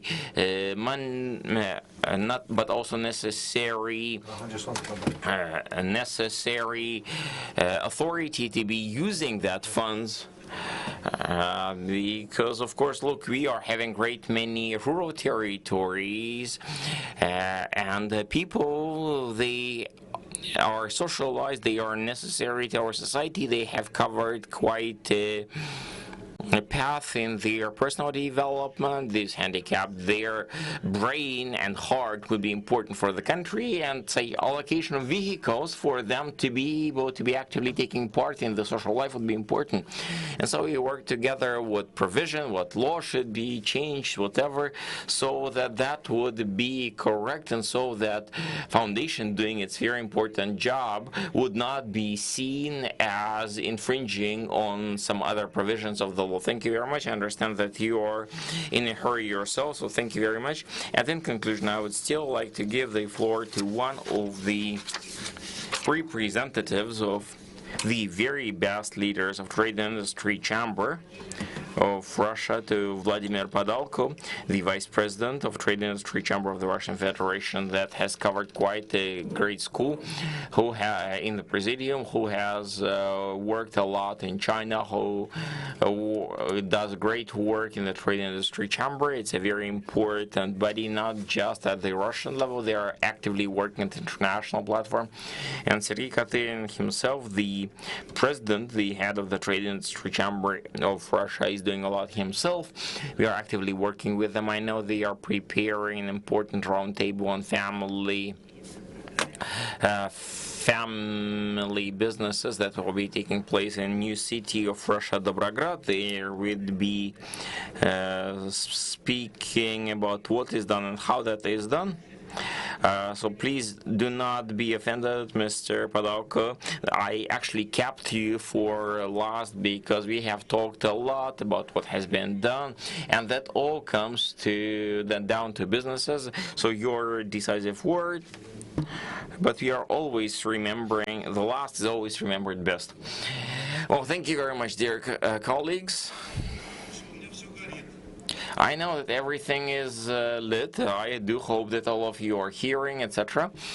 Well, as entrepreneur, as soon as you hear about Chamber of Accounts or Rosfin Monitoring, if an entrepreneur is hearing those names without some trembling inside, that would not be correct. Well, one way or the other, all monetary funds that are being operated, they would end up being that you are working with, they end up at the business levels, companies, factories, etc., various municipalities, etc. So as of today, we as Trade Industry Chamber are seeing the following, something that makes us happy. And examples of that you have quoted today. The fact that we are now talking about the openness and trust, the fact that Ms. Bobrasheva has said that we are looking at businesses as at partners and not only as those who should be cut and somehow enforced to be turning in a specific direction. From Rosfin Monitoring. The fact that that's a good sign that we have learned interacting at the levels of large entrepreneurial activities and entrepreneurial structures, such as Trade Industry Chamber, to interact with Chamber of Accounts. Obviously not that alone. First thing, I would not be even deciphering. First, the guillotine, the financial solution in here.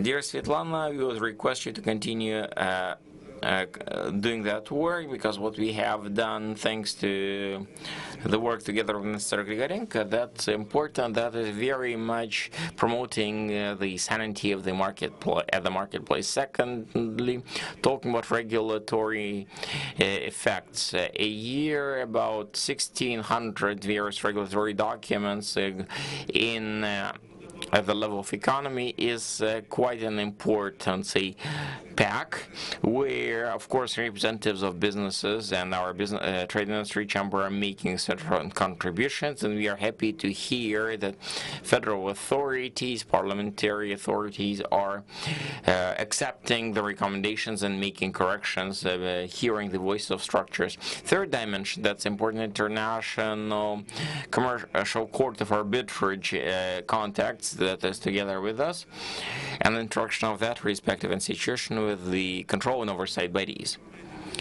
That dimension will, of course, be developed and improved further. Today we are opening up branches of that in many region subjects of the Russian Federation, over 30 of those today, to make sure that businesses can easily contact respective divisions locally and easily stand for their rights.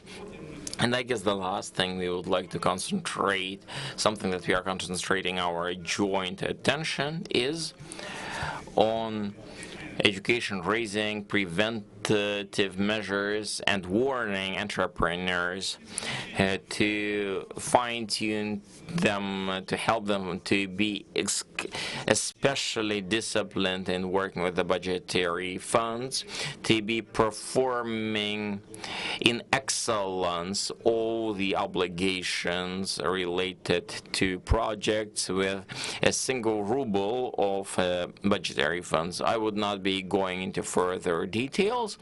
I'll just say that our entrepreneurial community is maturing, turning into a very strong engine, and it's very important that this would be the way we would be organizing our work, interacting, trusting each other, helping one another.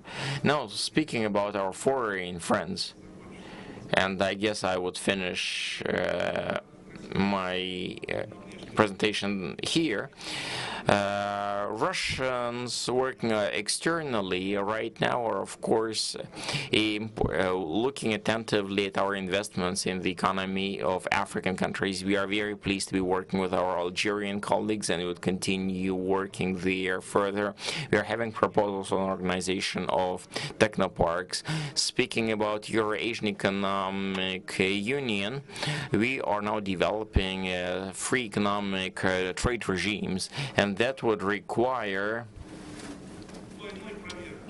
dual oversight and checks, one taking place on the part of the Russian state, and if we have broad budgetary funds, especially, and the other one would be the country that is where we are placing those investments into. And myself, as previously the head of one of the large Russian companies abroad, I was always had to look to find my place between different legislations and approaches of control and oversight bodies to the oversight, what our colleague from Gambia was speaking about, when synchronization is important at the state level. That is, of course, very, very important for us as entrepreneurs. Thank you very much for your attention.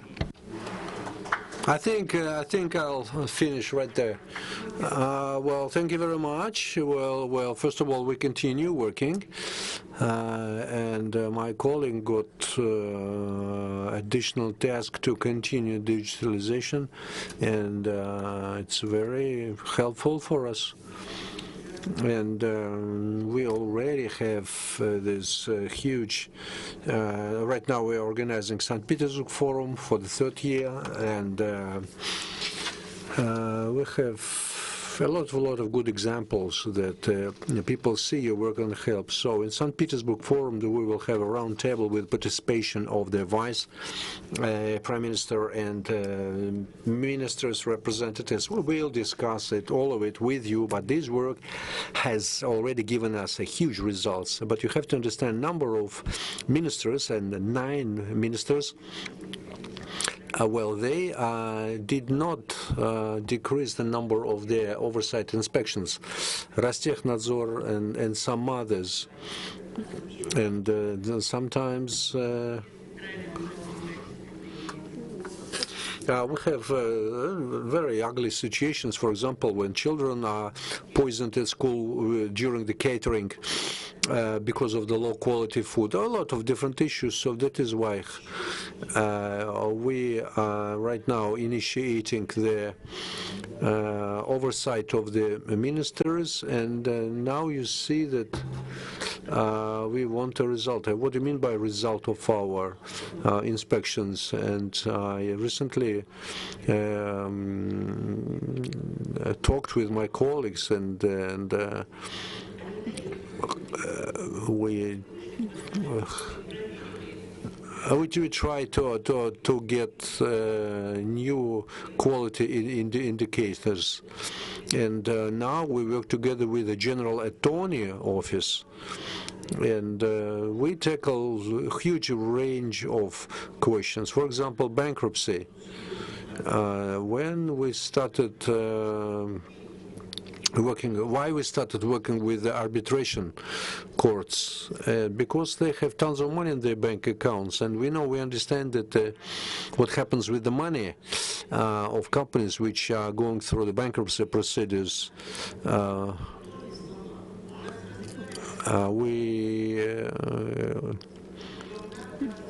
Our country sustainably developing, but we have to find the ways how to boost up the development of the country. So the budget must be always open. What we have in the budget is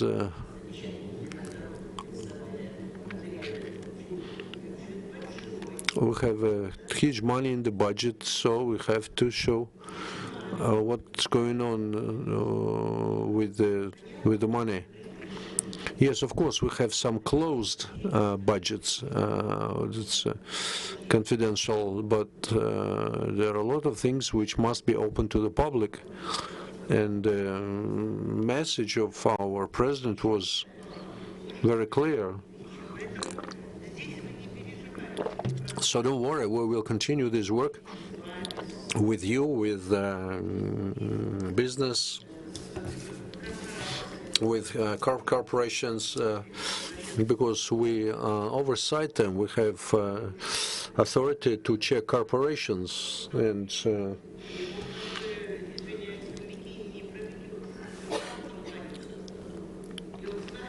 we have very competent managers. We, especially when it comes to the checking the energy supply companies.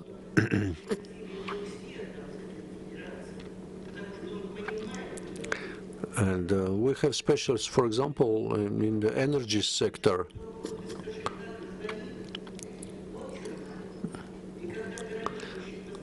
And when we have some problems with the energy suppliers, and I know exactly how it works to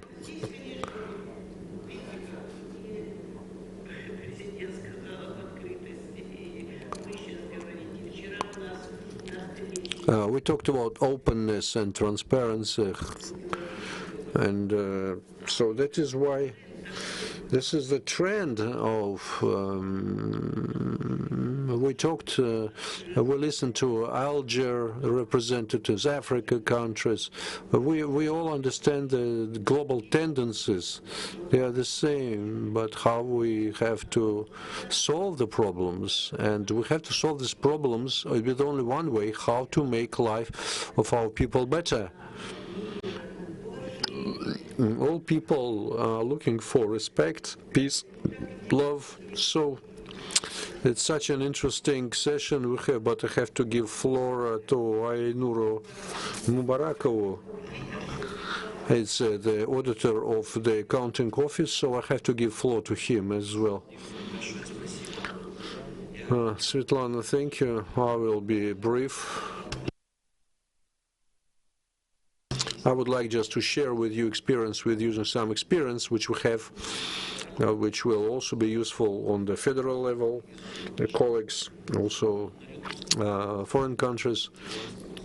Nowadays, with traditional instruments, we have to pay attention to the corruption risks. And in our republic, we organized a special coordination committee which takes care of the financial control. The head of this committee is the head of the accounting chamber of our republic. This is a unique department. This is a unique committee.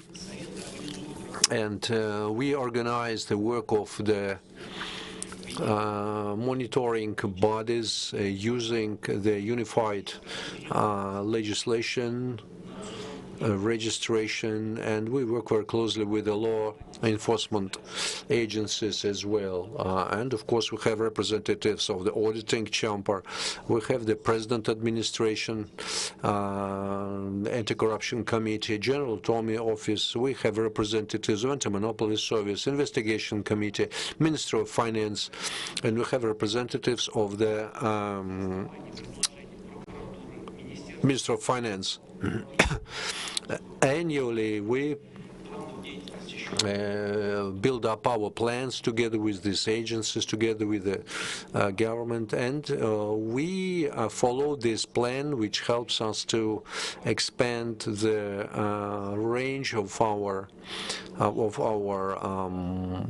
oversight inspections, and of course it helps us to be more efficiently. And we see huge potential in using information technologies. So in this agency, in this council, we have a real-time information exchange. So we have our unified database, and every agency can use the information from the database. All oversight bodies prepare the conclusions based on information which they identify, based on the violations which they discover. And so this integrated document is sent as a resultative document to all representatives of these organizations on the level of municipalities. We are very open. All results, all what we get after our oversight inspections, methodical recommendations. We can find all these documents in our website, and again, we are not going to just criticize somebody. No, we teach, we help people to work more efficiently, and our main task of our auditing chamber is to supply government and president with objective information about the management of the public finance, and we are goal-oriented, efficiency-oriented, and that's basically it. Thank you very much for giving me floor to share the experience with you. Thank you very much. We use regional experiences as well, and the international experience as well. We work together with our Syrian partners. So basically, we have to round out it. Well, first of all, I would like to thank you. Thank you very much.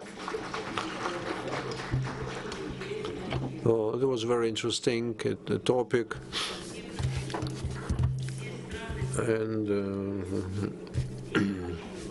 it's important for us to go together, and we understand that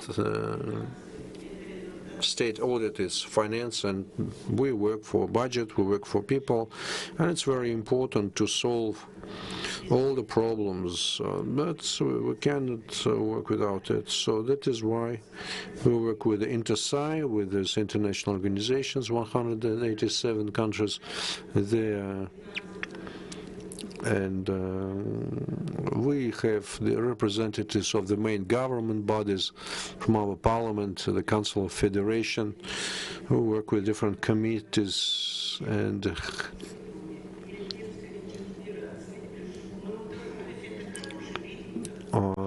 we work very resultatively. We try to be very active in the government.